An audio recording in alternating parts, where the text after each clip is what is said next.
जरा तुम सोचो, मौत का एक ऐसा गेम जिसको कि गॉड्स ने बनाया है और अगर तुमको इसमें सरवाइव करनी है तो तुमको इसके लेवल्स को क्लियर करने पड़ेंगे। लेकिन इस दौरान अगर तुम्हारी मौत हो जाती है तो रियल लाइफ पे भी तुम्हारी मौत हो जाएगी। बट इस कहानी का जो मेन प्रोटैगनिस्ट है वो इस गेम को 99 बार खेल के 99 बार मर चुका है और कभी इसको जीत नहीं पाया।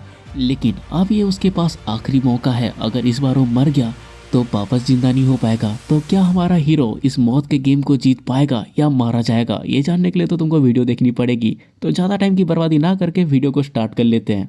कहानी की शुरुआत होती है और हमें एक ऐसी जगह को दिखाया जाता है जो कि पूरी तरह से हेल की तरह दिख रही थी। हर जगह पे टूटी हुई हड्डियां, हथियार पड़े होते हैं, मानो कि जैसे यहाँ पे बहुत बड़ी लड़ाई हुई थी, लेकिन आखिर में यहाँ पे कोई बचा ही नहीं। और तभी हमें एक आवाज आती है कि हर इंसान जिना डिजायर करता है। भले ये सब उनके लिए नहीं था और ना मैंने कभी ऐसा सोचा था कि मैं कभी यहाँ पे आ पाऊंगा। मुझे पावर पाने के लिए बहुत ही ज्यादा सफर करना पड़ा। और तभी हमारी कहानी का हमें मेन प्रोटैगनिस्ट दिखाया जाता है, मतलब अपना एमसी, जिसका नाम न्यूमिन होता है। और वो आगे बढ़ते हुए कहता है 99 अटेम्प्ट के बाद आखिरकार मैं यहाँ पे पहुंच ही गया। इस बार मैं इसका एंड देख के रहूंगा। और तभी हम देखते हैं कि उसके सामने बहुत सारे ना एंजल फिगर वाले गोलम्स होते हैं। और तभी हमारा जो एमसी होता है वो कहता है कि क्या 20 फ्लोर पे गार्डियन गोलम्स है और ये जगह कुछ ज्यादा ही भीड़ भाड़ वाली है। मुझे देख के तो ऐसा लग रहा है कि इन गार्डियंस के पीछे जो दरवाजा है मुझे वहीं पे ही जाना है। लेकिन मुझे इतना तो भरोसा है कि ये जो गार्डियंस है वो मुझे इतनी आसानी से वहां पे जाने नहीं देंगे। और ये कहते हुए जो अपना एमसी होता है, जिसको कि ब्लैक साइथ कहा जाता है, वो अपना जो साइथ है उसको निकाल लेता है, जिसको कि मैं फावड़ा कहूंगा तो तुम कंफ्यूज मत होना। और तभी वहां पे जितने भी गार्डियंस होते हैं ना, वो अपने एमसी को देख के एक एक करके उसके पास हमला करने के लिए आते हैं। और तभी वहां पे एक गोलम अपने एमसी के ऊपर अपने हथियार से हमला करता है, जहां पे उसके सामने एक ब्लास्ट हो जाता है। लेकिन तभी हम देखते हैं कि अपना जो एमसी होता है वो उसके पीछे आके उसको डॉच कर चुका था। और उसके बाद वो अपने डेथ सील को एक्टिवेट करता है, जिससे हर एक गोलम के सर के ऊपर एक स्केलेटन जैसा सील लग जाता है। और उसके बाद जो अपना एमसी होता है वो तेजी से जाके एक गोलम के गर्दन पे हमला करता है। और हमला देख के तो हमें ऐसा लग रहा था कि भाई उसका गर्दन ही कट चुका होगा, लेकिन हम देखते हैं कि वहां पे बस छोटा सा ही कट लगा था। और तभी हमारा एमसी हमें बताता है एक बार सील ऑफ डेथ को एक्टिवेट करने के बाद अगर किसी एनिमी को सक्सेसफुल डैमेज लग जाता है तो वो डैमेज उसको 100 गुना ज्यादा डैमेज देती है। और इतना वो कह ही रहा होता है कि तभी वो जो गोलम होता है ना, जिसके गर्दन पे कट लगा था, उसकी गर्दन के चीथड़े उड़ जाते हैं। और तभी जो अपना एमसी होता है ना, वो आगे बढ़ने लगता है और उसको देख के जो बाकी गार्डियंस होते हैं वो उसके ऊपर अटैक करने के लिए आते हैं। और इनको देख के जो अपना एमसी होता है ना, वो अपने फावड़े का साइज बड़ा करते हुए कहता है अगर ऐसी बात है तो मुझे नाइट ऑफ डेथ का यूज करना ही पड़ेगा। और उसके बाद वो स्किल को यूज करता है, जिससे हर जगह पे अंधेरा छा जाता है। और इस सबको देख के वहाँ पे जितने भी गोलम्स होते हैं ना, वो बहुत ज्यादा शौक भी होते हैं और साथ ही साथ बहुत ज्यादा गुस्सा भी होते हैं, क्योंकि उनको वहाँ पे कुछ भी दिखाई नहीं दे रहा था। और तभी सबसे आगे जो गोलम होता है ना, उसके ऊपर अपना जो एमसी होता है अपने फावड़े से एक स्लैश मारता है, जिससे उस गोलम के चीथड़े उड़ जाते हैं। और उसके बाद वो दूसरे गोलम के ऊपर अटैक करता है, लेकिन उसका जो अटैक होता है वो ब्लॉक हो जाता है। और इसको देख के वो सोच रहा होता है डैम इट, ये लोग मुझे इतनी आसानी से यहाँ से जाने नहीं देंगे। और वो तभी देखते हैं कि वहाँ पे और भी बहुत सारे गोलम्स बचे हुए हैं। और तभी वहाँ पे कुछ गोलम्स उसके ऊपर एरो से अटैक करते हैं। और इससे बचते हुए जो अपना एमसी होता है वो कहता है कि डैम इट, ये लोग कुछ ज्यादा ही फास्ट हैं, ये बस आइस से ही नहीं बल्कि फ्लेम से ही मेरे ऊपर अटैक कर रहे हैं, इसलिए मुझे कुछ भी करके यहाँ से जल्दी निकलना पड़ेगा। और ये सब कहते हुए वो उन सबके एरो को डॉच करते हुए वहां से जाने लगता है। और वो सोच रहा होता है अगर ये लोग मेरे ऊपर इसी तरह से अटैक करते रहेंगे तो मुझे अपनी स्पीड को इंक्रीज करना होगा। और ये कहते हुए वो अपनी स्पीड को इंक्रीज करता है और उसके सामने आने वाले हर एक गोलम को गाड़ देता है। और वो कहता है अब इनका मुझे छूना बहुत ही ज्यादा हार्ड है। लेकिन तभी वो कुछ महसूस करता है और वो देखता है कि वो एक मैजिक सर्कल के ऊपर फंस चुका है। और वो सोच रहा होता है कि मुझे नहीं लगता कि मैं आप इससे निकल पाऊंगा। और वो एक ना आइसबर्ग के अंदर जम चुका था। और अपने एमसी को इस तरह से फंसा हुआ देख के एक गोलम उसके पास उसको मारने के लिए आता है। और हमें तो लग रहा था कि जो अपना एमसी है वो तो यहाँ पे पेला जाएगा, लेकिन तभी वो ऊपर की तरफ देखता है और अपनी एक और स्किल मूनलाइट डिस्ट्रक्शन का यूज करता है, जिससे वो जो बड़ी बर्फ होती है वो कट जाती है और अपना एमसी उससे फ्री हो जाता है। और ये सब देख के जो गोलम होता है ना, वो भी बहुत ज्यादा शॉक हो जाता है, क्योंकि ये अटैक इतना ज्यादा स्ट्रांग था कि वो उस गोलम के भी 2 टुकड़े कर देता है। और तो जो हमारा एमसी होता है वो कहता है ये बहुत ही ज्यादा क्लोज था, इसकी वजह से मुझे भी थोड़ा डैमेज हो चुका है। अगर मैं इन लोगों को इसी तरह से एक एक करके खत्म करता रहूंगा तो मुझे बहुत ही ज्यादा प्रॉब्लम फेस करना पड़ेगा, इसलिए चलो इनको एक ही साथ में खत्म करते हैं। और ये कहने के साथ ही वो अपने पावर्स को एक्टिवेट करता है। और तभी वहाँ पे जितने भी गोलम्स होते हैं ना, वो अपने स्पेल कास्ट करते हैं। और तभी जो अपना एमसी होता है वो भी अपना स्पेल कास्ट करता है और वो कहता है moonlight destruction activate red moon. और उसके बाद ना वो एक स्लैश मारता है, जिससे उसके सामने जितने भी गोलम्स होते हैं ना, वो सारे के सारे बीच से कट जाते हैं। और एक ही स्ट्राइक पे सारे के सारे गोलम मर जाते हैं। और उनको मारने के बाद जो अपना एमसी होता है वो नीचे आते हुए कहता है आखिरकार ये खत्म हुआ, चलो अब देख लेते हैं कि आखिरकार ये लोग किस चीज को प्रोटेक्ट कर रहे थे। और उसके बाद वो उस दरवाजे के अंदर जाता है और वो देखता है कि उसके सामने एक बहुत बड़ा हॉल है। और उसको देख के वो कहता है आखिरकार ये किस तरह की जगह है। इसे देख के तो ऐसा लग रहा है कि ये किसी तरह का टेम्पल है। और तभी वो देखता है कि उसके सामने एक गेट जैसा है और उसके पास वो जाते हुए कहता है ऐसा लग रहा है कि ये एक गेट है और इसी के जरिए ही मैं फाइनल बॉस के पास जा सकता हूँ, या ऐसा ही कुछ। और उसके बाद उस गेट के सामने जो सर्कल होता है उसके पास वो खड़ा हो जाता है और कहता है इसे जानने का बस एक ही तरीका है। और तभी वो जो मैजिक सर्कल होता है वो एक्टिवेट हो जाता है। और तभी वहाँ पे अपने एमसी को बताया जाता है कि बॉस रूम पे आने वाला बस एक ही कैंडिडेट है। अगर तुम्हें बॉस रूम को खोलना है तो उसके लिए एटलास तुम्हारे पास 5 प्लेयर्स होने चाहिए। और ये सब सुन के जो अपना एमसी होता है वो पूरा शॉक हो जाता है। और तभी वहाँ पे फिर से कहा जाता है कि बॉस रूम पे बस एक ही कैंडिडेट आया है, इसीलिए 5 सेकंड के अंदर उसे मार दिया जाएगा, क्योंकि जो रिक्वायरमेंट्स थे उसको फुलफिल करने में वो फेल हो चुका है। और उसके बाद तो जो सर्कल होती है वो अपने एमसी को मारने लगती है। और इसको देखे जो अपना एमसी होता है वो घबराने लगता है और वो चिल्लाते हुए कहता है आखिरकार ये है क्या। और तभी वहां पे उल्टी गिनती होना चालू हो जाती है, 5 4 3। और जो अपना एमसी होता है वो गुस्से से चिल्लाते हुए कहता है आखिरकार ये कैसा बकवास है, मुझे इससे पहले इसके बारे में कहा क्यों नहीं किया। और उसके बाद वो उस सर्कल को तोड़ने की कोशिश करता है, लेकिन देखता है कि उसकी जो बॉडी है वो धीरे धीरे गायब होती जा रही है। और इसे देख के जो अपना एमसी होता है वो कहता है नहीं, ऐसा नहीं हो सकता, क्या मेरा एंड इसी तरह से होना था। और हम देखते हैं धीरे धीरे करके अपना जो एमसी होता है वो गायब हो जाता है और वो वहां पे मर जाता है। और उसका जो 100th रिग्रेशन है वो स्टार्ट हो जाती है। और तभी हमारा सीन शिफ्ट होता है और हम एक बड़ी सी जगह को देखते हैं जहाँ पे हजारों में लोग न्यू ईयर बनाने के लिए आए होते हैं। और उनके बीच अपना जो एमसी होता है वो वापस से रिजरेक्ट हो जाता है और उसकी बॉडी से बहुत ज्यादा ऑरा निकल रही होती है। लेकिन वो बहुत ज्यादा परेशान हो चुका होता है क्योंकि वो इस जगह पे 100 बार आ चुका है। और वो सोच रहा होता है ये बहुत ही ज्यादा बुरा है, लगता है कि मैं उस जगह पे वापस से आ चुका हूँ जब इस गेम ने हर चीज को तबाह करना स्टार्ट कर दिया था। लेकिन पिछली बार मैं 20th राउंड में पहुंच चुका था। और ये सोच कर बहुत ज्यादा गुस्से में होता है और वो सोचा होता है कि काश उस टाइम को उस पल में रोक सकता। लेकिन क्योंकि वो रुइन ऑफ रिग्रेशन का 100 बार यूज कर चुका है तो ये उसका आखिरी मौका है, इसीलिए अभी वो कुछ भी नहीं कर सकता। उसे किसी भी हालत में इस गेम को खत्म करना ही होगा। और ऐसा करने के लिए उसे और 4 लोगों की जरूरत है जिसे वो अपने फाइनल राउंड पे लेके जा सके। लेकिन वो ये भी सोचा होता है कि आखिरकार वो 4 लोग कौन होंगे जो कि इतने अच्छे होंगे कि वो उसके साथ फाइनल राउंड पे जा सकेंगे। और तभी हमारा सीन कट होता है और हमें कुछ मिनट पहले का सीन दिखाया जाता है जहाँ पे हम एक बंदी को दिखते हैं जिसका नाम होता है हाउ बैंक, जो कि अपने दोस्तों के साथ खड़ा होता है। और उसके जो दोस्त होते हैं ना वो आपस में बात कर रहे होते हैं कि वो बहुत ही जल्दी ग्रेजुएट होने वाले हैं और ग्रेजुएट के बाद वो क्या क्या करेंगे। और तभी उसका जो दोस्त होता है वो हाउ बैंक से पूछता है कि वो ग्रेजुएट होने के बाद क्या करेगा। और जो हाउवेंग होता है वो हंसते हुए कहता है मैंने तुमको कहा नहीं था कि मैं एक गैंगस्टर बनूंगा। और ये बात वो इसीलिए कर रहा था क्योंकि उसकी बॉडी थोड़ी हट्टी कट्टी है और उसको लोगों को बुली करने में बहुत ज्यादा मजा आता है। और उसकी बातों को सुनकर उसका जो दोस्त होता है वो कहता है देखो हाउवेंग, ये बहुत ज्यादा सीरियस बात है, अगर तुमसे छोटी सी भी गलती हुई तो तुम मारे जाओगे। लेकिन जो हाउवेंग होता है ना वो बहुत ज्यादा चिल होकर कहता है देखो यार, हमारे पास एक ही जिंदगी है और मैं चाहता हूँ कि मेरी पूरी जिंदगी मेरी लगी रहे। और ये सुन के उसके जो तीनों दोस्त होते हैं ना वो हंसते हुए कहते हैं कि तुम तो पागल हो। लेकिन तीनों बस एक ही चीज सोच रहे होते हैं कि फक, एक बार बस हम ग्रेजुएट हो जाएं, उसके बाद हम इससे दोस्ती तोड़ देंगे। और ये सब सोचने के बाद उसके जो दोस्त होते हैं वो हाउवेंग से कहते हैं और हकीकत तुम अपने वो पर्सनल स्लेव के साथ क्या करोगे। और ये सुनते ही जो अपना हाउवेंग होता है वो कहते हैं अच्छा तो तुम उसकी बात कर रहे हो, तो मैं ग्रेजुएट होने के बाद भी उसको मैं जाने नहीं देने वाला।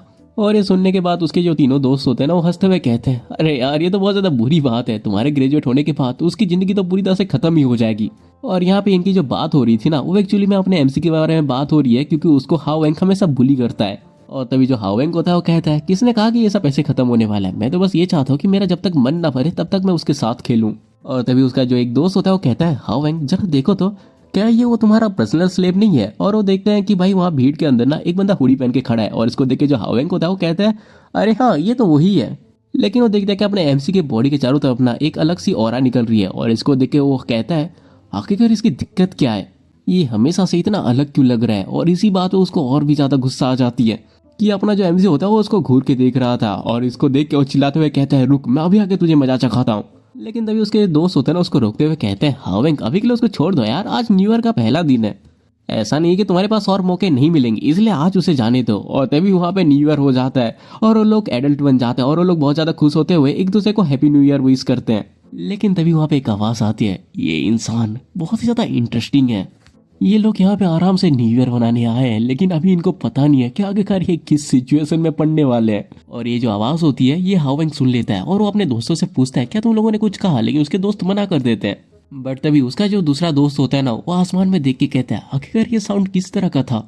और तभी हम देखते हैं आसमान से एक एंजल उतरती है और वो कहती है लगता है तुम लोग इस चीज में आ चुके हो जबकि तुमको पता नहीं है कि आखिरकार ये चीज है क्या।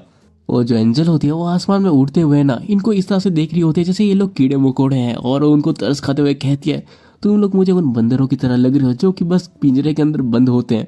लेकिन यहाँ पे जितने भी लोग होते हैं ना वो उसको देख के कुछ समझ नहीं पा रहे होते, उनको तो लग रहा होता है कि न्यू ईयर पे कोई कॉस्प्ले कर रहा है।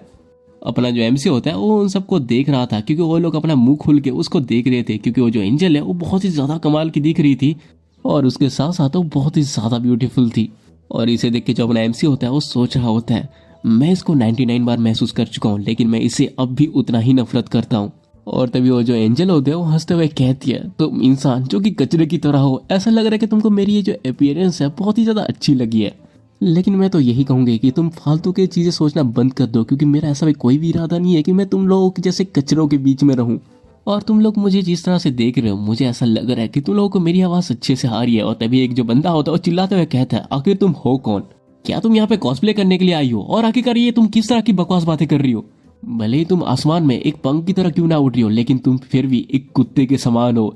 और ये सुन के जो अपना एमसी होता है वो भी सोच रहा होता है कितनी बुरी बात है।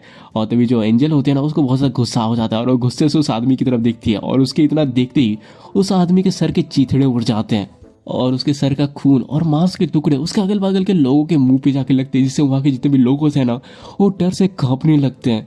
और सारे के सारे लोग पैनिक करते हुए इधर से उधर चिल्लाते हुए भागने लगते हैं। और जो हावेंग होता है वो तो ये सब चीज़ों को हजम नहीं कर पा रहा होता। वो कहता है, अभी मेरे सामने ये हुआ क्या? और तभी जो अपनी एंजल होते हैं वो चिल्लाते हुए कहती है, तुम्हारे जैसे एक कचरे इंसान की हिम्मत कैसे हुई मेरे साथ इनफॉर्मली बात करने की? तुम जैसे छोटे कीड़ों के पास कोई भी हक नहीं है मेरे ऊपर सवाल पूछने का, और ना ही ऐसे एरोगेंट एक्ट करने का। और इस एंजल को देख के वहाँ पे जितने भी लोग होते हैं ना वो बहुत ही ज़्यादा डर चुके होते हैं। वो भागने की कोशिश कर रहे होते हैं लेकिन वो भाग नहीं पा रहे होते। वो बहुत ज़्यादा पैनिक कर रहे होते हैं। लेकिन तभी जो एंजल होता है वो कहती है, अगर अगली बार से किसी ने भी ऐसी हरकत की तो मैं उसका भी सर सबके सामने उड़ा दूंगी। और शायद तुम्हें ये बात अब समझ में आ चुकी होगी कि तुम्हारे लिए क्या करना सही होगा। इसीलिए मैं अभी तुम्हें एक एक बात धीरे धीरे करके समझाने वाली हूँ, इसीलिए अपने कान को खोल के रखना और मेरी बात को ध्यान से सुनना। लेकिन यहाँ पे जो अपना एमसी होता है वो तो अपने आंखें बंद करके यही सोच रहा था कि आखिर मुझे ये एक्सप्लेनेशन कितनी बार सुननी होगी।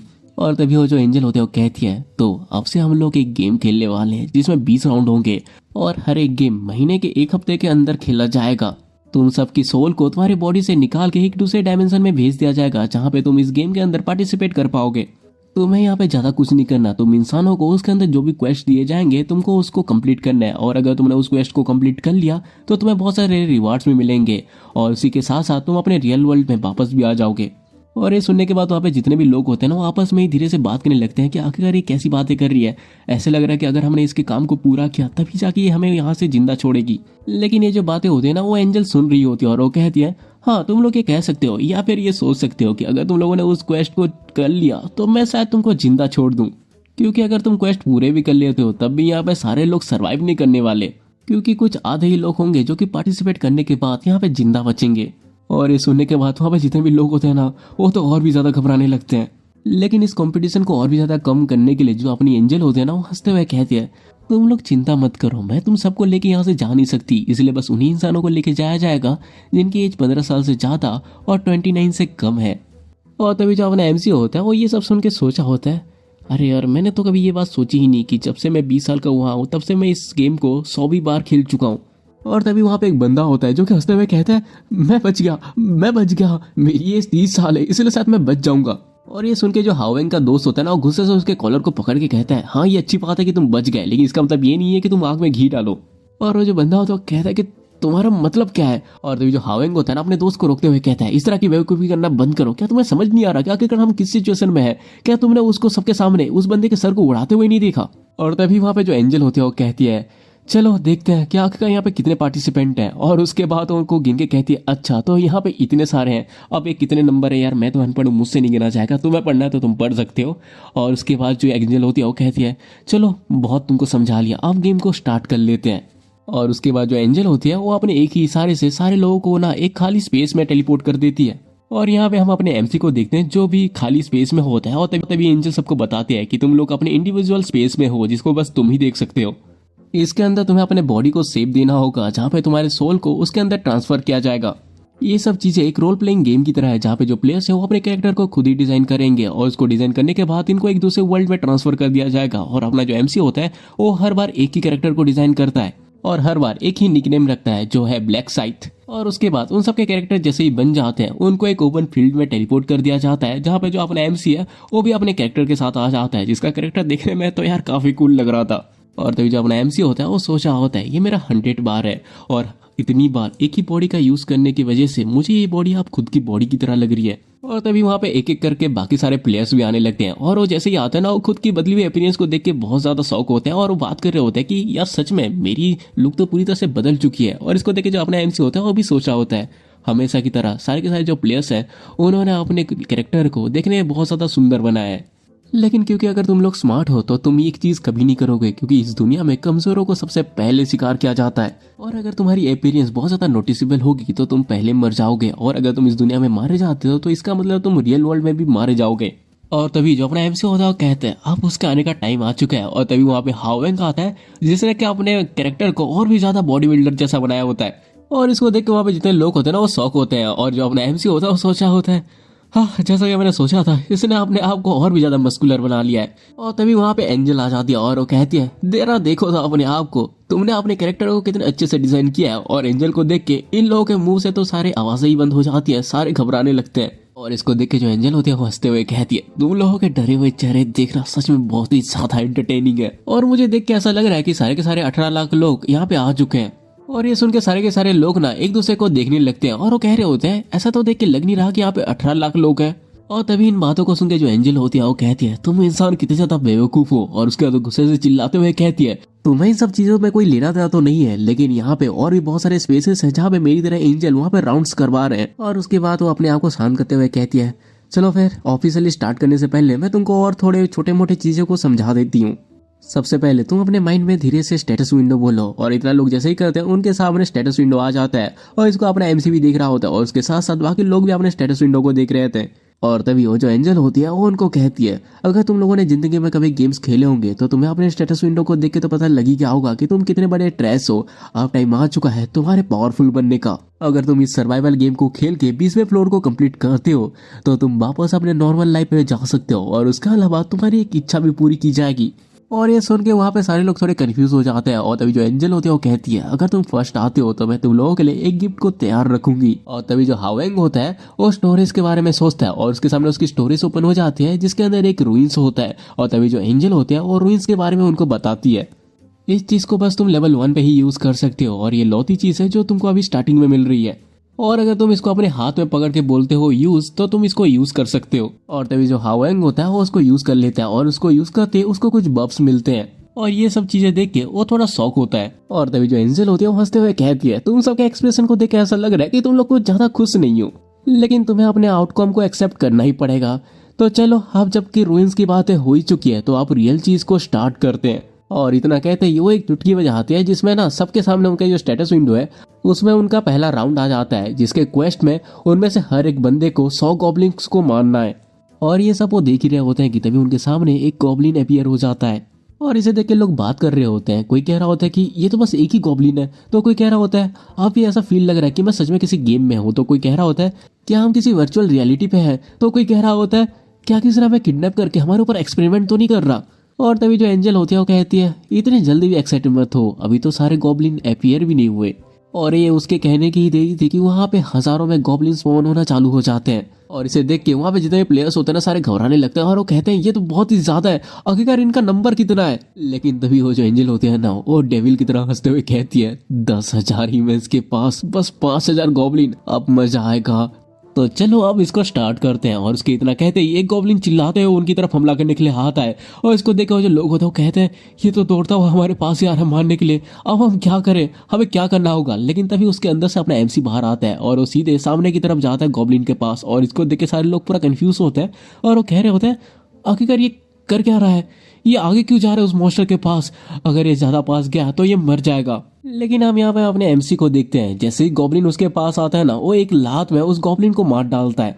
और वो सोच रहा होता है हम सारे के सारे एक ही ग्रुप से हैं, इसलिए फर्स्ट इंप्रेशन सबसे ज्यादा जरूरी होता है। मुझे इन सब के माइंड पे अपने पावर का इंप्रेशन डालना होगा ताकि ये लोग मेरे पावर्स को समझ सकें, जिससे वो मेरे ऊपर अच्छे से ध्यान दे सकेंगे। और तभी उसके सामने और 2 गॉब्लिन्स आते हैं, लेकिन अपना एमसी बहुत ही ज्यादा तेजी के साथ उन लोगों के भी टुकड़े कर देता है। और अपने एमसी को इस तरह से स्टाइल के साथ सबको मारते हुए देख के वहाँ पे जितने लोग होते हैं ना बहुत ज्यादा इंप्रेस हो चुके होते हैं, और वो कह रहे होते हैं कि जरा उसे तो देखो, आखिरकार ये किस वर्ल्ड से आया है, इसको देख के तो ऐसा लग रहा है कि ये किसी तरह का स्पेशल एजेंट है या ऐसा ही कुछ। इसका नाम तो ब्लैक साइथ है और इसका नाम भी कितना ज्यादा कूल है।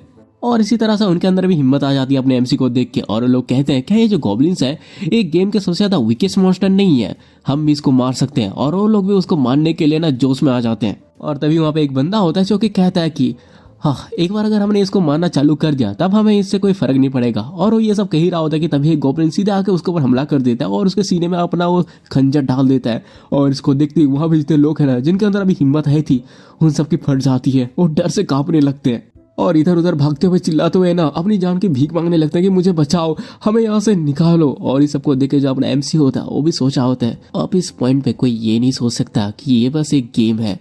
अब इन सबके दिमाग में बस एक ही चीज घुस चुकी है, वो है सरवाइव करना। और ये इतने ज्यादा डर चुके हैं कि ये कुछ कर भी नहीं पा रहे और ये उधर उधर भाग रहे हैं। और इसको देख के जो अपना एमसी होता है वो सोच रहा होता है ये बिल्कुल वही मिस्टेक है जो मैंने पहली बार की थी, लेकिन 2 बार यहाँ पे मरने के बाद मुझे पता चल गया कि इस डायमेंशन से बाहर जाने का कोई रास्ता नहीं है। और तभी हम उस लड़की को देखते हैं जो कि वहाँ पे भाग रही थी, वो एक जाके बैरियर से टकराती है और वो कहती है कि आखिरकार ये क्या है। और जो बाकी लोग होते हैं वो भी समझ जाते हैं कि यहाँ से वो इस तरह से निकल नहीं सकते, क्योंकि जिन लोगों ने आज तक किसी मुर्गी को नहीं मारा क्या वो अपने सामने इस तरह के गॉब्लिन को मार सकेंगे। और इसी तरह का डर उनके ऊपर हावी हो जाता है। और नीचे ये सब देखते हुए जो एंजल होते हैं ना वो हंसते हुए कहती है हाँ सच में यार, इंसान और गॉब्लिन के बीच की ये लड़ाई देखने में बहुत ही ज्यादा अमेजिंग है। ये गॉब्लिन्स भले ही छोटे बच्चे के साइज के क्यों ना हो, लेकिन इंसानों का इनके सामने कुछ भी नहीं चलेगा। ये गॉब्लिन्स इन इंसानों को जल्दी ही मार डालेंगे। लेकिन तभी ना वो अपने एमसी की तरफ देखती है और वो कहती है आखिरकार इस इंसान में ऐसा क्या है। और उसके बाद वो उसके क्वेस्ट प्रोग्रेस को देखती है जहाँ पे जो अपना एमसी होता है वो 70 गॉब्लिन्स को मार चुका होता है। लेकिन जो एंजल होता है ना वो बहुत ज्यादा गुस्सा होते हुए कहती है ये साला बेकार सिस्टम, ये किसी प्लेयर के क्वेस्ट प्रोग्रेस के अलावा मुझे और कुछ देखने को ही नहीं देती। इसका मतलब यहाँ पे एक ऐसा प्लेयर है जो कि मेरे प्राइड को एज ए नोवेल हर्ट कर सकता है। और यहाँ पे कुछ ऐसे भी हैं जिनको देखना सच में बहुत ही ज्यादा एक्साइटिंग है। और उसके बाद हमें अपने एमसी को दिखाया जाता है जिसके सिस्टम पे मैसेज आता है कि तुमने टोटल 75 गॉब्लिन्स को मार लिए हैं और तुम्हें बस अभी 25 गॉब्लिन्स को मारना है इस रिक्वायरमेंट को कंप्लीट करने के लिए। और तभी वो पढ़ ही रहा होता है कि उसके सामने ना एक डेगर आता है जिसको कि वो डॉज कर लेता है और उसके सामने बहुत सारे गॉब्लिन्स होते हैं जो कि उसकी तरफ ना चिल्लाते हुए आ रहे होते हैं मारने के लिए। और ये देखने के बाद जो अपना एमसी होता है ना बहुत ही तेजी के साथ हर एक गॉब्लिन को मारने लगता है। और अपने एमसी को इस तरह से सबको मारता हुआ देख के जो बाकी गॉब्लिन्स होते हैं ना उनकी भी फटने लगती है और वो लोग उससे डर के दूर भागने लगते हैं। लेकिन जो अपना एमसी होता है वो किसी को भी नहीं छोड़ता, वो हर किसी के फेस को फाड़ते हुए उन सबको ब्रूटली मारता रहता है। और इसे देख के उसके सामने जितने भी गॉब्लिन्स होते हैं ना उनकी भी बहुत ज्यादा फट चुकी होती है और उनमें से किसी की भी हिम्मत नहीं थी अपने एमसी के पास आके उसके ऊपर कोई हमला कर सके। लेकिन तभी जो अपना एमसी होता है ना अपने डेगर को फेंक के मारता है जो कि गॉब्लिन के मुंह पे लगता है और वो गॉब्लिन वहीं पे ही मर जाता है। और उसका जो अपना एमसी होता है वो कहता है हाँ क्या हो, अब तुम में से किसी की हिम्मत नहीं हो रही मेरे पास आने की। लेकिन जो गॉब्लिन्स होते हैं ना इसकी बातों को सुन के गुस्सा हो जाता है लेकिन कोई आ नहीं रहा होता। और तभी जो अपना एमसी होता है वो कहता है अगर तुम मेरे पास नहीं आ रहे। और उसके बाद तो पूरी तेजी से उन सबके बीच में से अपने डेगर के पास चला जाता है और उसको पकड़ते हुए कहता है तब मुझे तुम्हारे पास आना होगा तुम्हें मारने के लिए। और जो गॉब्लिन्स होते हैं वो जैसे पीछे पलटते हैं वैसे ही जो अपना एमसी होता है ना एक ही झटके में सबको फाड़ डालता है। और इसी के साथ उसका पहले राउंड का जो क्वेस्ट होता है वो कंप्लीट हो जाता है। और वो राउंड खत्म होते ही उसके चारों तरफ एक बैरियर आ जाता है जिसके अंदर वो खड़ा होकर बाकी लोगों को मरता हुआ देख सकता है। और जो अपना एमसी होता है वो सोच रहा होता है पहले राउंड पे गॉब्लिन्स को मारना बहुत ही ज्यादा आसान था और मैं इन सबको पागलों की तरह मारा ताकि जो एंजल है उसका अटेंशन मैं अपनी तरफ ले सकूं। और तभी उसको ना एक नोटिफिकेशन आता है जिसमें उसको कांग्रेस कहा जाता है कि उसने सारे जोन में से सबसे पहले फर्स्ट रैंक को हासिल किया है। उसने 10 मिनट 21 सेकंड पे ही इस क्वेस्ट को कंप्लीट कर लिया था। और ये सब देख के वो खुश होते हुए सोचा होता है जितनी जल्दी तुम पहले राउंड के मिशन को कंप्लीट करते हो उतने ही ज्यादा तुमको अच्छे रिवॉर्ड्स मिलते हैं। और ये सब तुम्हारे थर्ड फेज पे आने वाले रैंक तक होता है। और यहाँ पे उसको 2 रिवार्ड्स मिले होते हैं जिसमें पहला होता है वेपन सिलेक्ट कूपन जिसमें वो लोएस्ट रैंक के रेयरेस्ट वेपन को सिलेक्ट कर सकता है और एक special grade reward selecting box भी मिला था। और इन सबको देख के जो अपना एमसी होता है वो सोचा होता है मैं पूरी तरह से श्योर हूँ कि मुझे बाकी लोगों में से सबसे ज्यादा वैल्यूएबल चीजें मिलेंगी। और उसके बाद वो अपने वेपन सिलेक्टिंग कूपन को यूज करता है जिससे उसको जोन्स के वेपन्स मिल सके। और वहाँ पे उसको 3 वेपन्स मिलते हैं जिनमें से एक उसको चूज करना था। और ये सब देख के वो सोचा होता है ये बहुत ज्यादा शर्मनाक है लेकिन ये काफी ज्यादा अच्छा है कि मुझे स्टार्टिंग में ही एक वेपन मिल गया। और उसके बाद वो उनमें से एक डैगर को चूज करता है जिससे वो शॉर्ट रेंज के जितने भी अटैक्स हैं उनको कर पाएगा। और उसका जो दूसरा रिवार्ड होता है उसको वो बात के लिए छोड़ देता है। और यहाँ जहाँ पर बाकी लोग दूसरे गॉब्लिन से लड़ रहे थे यहाँ पे जो अपना एमसी होता है वो आराम से अपने स्टेटस विंडो को ओपन करके देख रहा होता है कि आखिरकार वो अभी तक कहाँ तक पहुंचा। लेकिन वो ये देख के शौक होता है कि उसको टाइटल पे लास्ट टाइम रिक्रेसर मिला था जो कि एक हिडन क्लास का है। और इसे देख के वो सोच रहा होता है लास्ट टाइम मैं 99 बार इसको दे चुका हूँ, लेकिन मैंने इसको पहले कभी यहाँ पे नहीं देखा था। और उसके बाद वो अपने रैंडम रूइंस को बाहर निकालता है और उसका इस्तेमाल करता है, और उसके अंदर से उसको रूइंस ऑफ रिग्रेशन मिलती है। और इसको यूज करते ही वो प्लेयर का जो सोल होता है ना उससे अटैच होना चालू हो जाता है, लेकिन ये जो इम्प्रिंट हो रहा था ना वो फेल हो जाती है। और ये देख के वो सोच रहा होता है मुझे पता ही था कि आखिर में यही रिजल्ट आने वाला है, क्योंकि अगर ऐसा ही होता रहा तो मैं इन्फिनिटी बार ही यहाँ पे रिग्रेस हो सकता हूँ।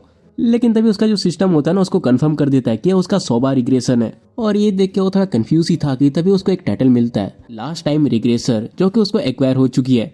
और ये देखते ही जो अपना एमसी होता है वो शॉक होते हुए कहता है आखिर ये कैसे हुआ। इस गेम के हिसाब से जो रूइंस के कॉन्सेप्ट होते हैं उसमें टाइटल एक्स्ट्रा ऑर्डिनरी होते हैं, लेकिन तभी अपना एमसी देखता है कि उसको ये जो न्यू टाइटल मिला है उससे उसको बहुत सारी एबिलिटी भी मिली होती है, जिसमें वो ये चीज डिसाइड कर सकता है कि उसकी फुल हेल्थ कब रिस्टोर हो जाएंगी। और ये देख के वो बहुत ज्यादा खुश हो जाता है और वो सोच रहा होता है ये तो एक ऐसा इफेक्ट है जो कि एक प्रीस्ट के स्किल से मिलती है, और उसकी मदद से भी बस 30% हेल्थ ही होती है जिसको कि रिस्टोर किया जा सकता है। लेकिन इस वाले स्किल से तो मेरी सारी की सारी हेल्थ ही रिस्टोर हो जाएगी। सच में मेरे हाथ में एक कमाल की चीज लग गई है।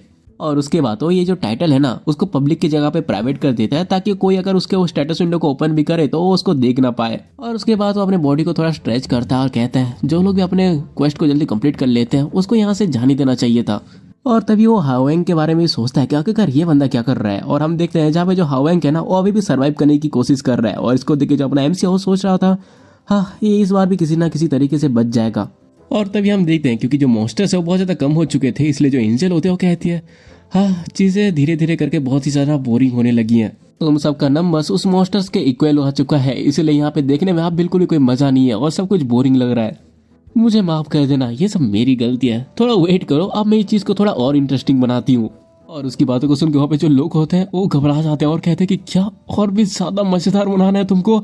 और तभी हम देखते हैं कि वहाँ पे जितने भी बॉडीज होते हैं ना वो सारे की सारी बॉडीज गायब होने लगती हैं। और ये देख के वहाँ पे जितने भी लोग होते हैं ना सारे शौक में होते हैं कि तभी वहाँ पे एक लाइट अपीयर होती है और उसके अंदर से फिर से बहुत सारे गॉब्लिन्स बाहर आते हैं जो कि सीधे इंसानों के ऊपर हमला कर देते हैं। और ये सब देख के वहाँ पे जितने भी लोग होते हैं ना वो वापस से डरने लगते हैं। और तभी वो जो एंजल होते हैं ना वो किसी डीमन की तरह हंसते हुए कहती है मैं दोबारा से तुम्हारे 50,000 रिफिल कर देती हूँ, तो शायद अब तुम्हें इसमें बहुत ज्यादा मजा आएगा। और हम देखते हैं वहाँ पे 50,000 गॉब्लिन वापस से इंसानों के साथ लड़ना चालू कर देते हैं, जिसकी वजह से वहाँ पे वापस से वही दहशत फैल जाती है।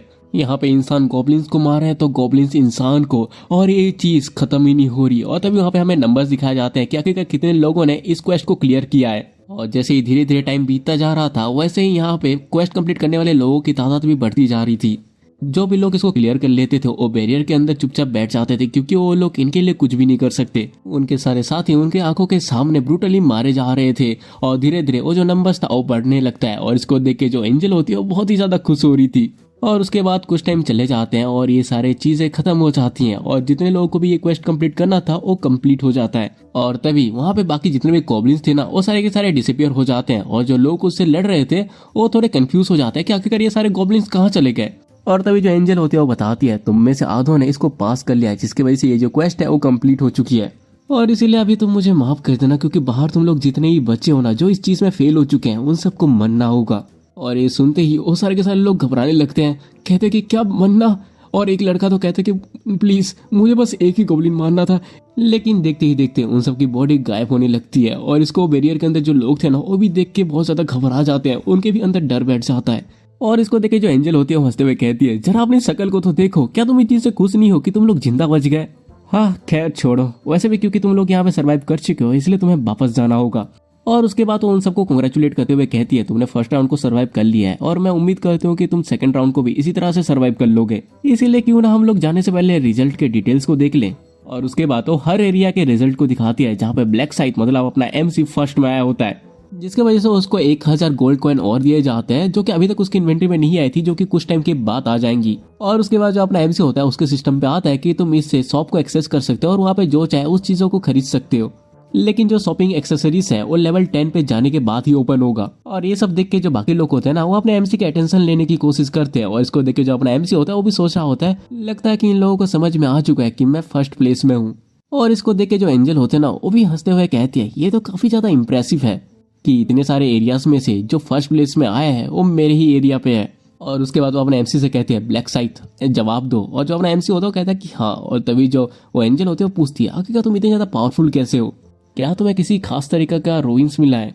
लेकिन इससे पहले कि वो आगे कुछ बोलती, वो थोड़ी सी घबरा जाती है और वो सोची होती है रुको मैंने यहाँ पे एक गलती कर दी। तभी जो अपना एमसी होता है वो हंसते हुए पूछता है क्या तुम ये नहीं बता सकते कि मेरे स्टेटस विंडो पे मुझे किस तरह का रूइन मिला था? लेकिन वो जो एंजल होते हैं वो कहते हैं कि अरे बिल्कुल बिल्कुल मुझे सब पता है, मैं सबके बारे में जानती हूँ। जबकि हमें पता है कि भाई वो बस ये देख सकते हैं कि उसने क्वेस्ट को कितना कंप्लीट किया, उसके अलावा वो प्लेयर के बारे में और कोई भी डिटेल नहीं देख सकती।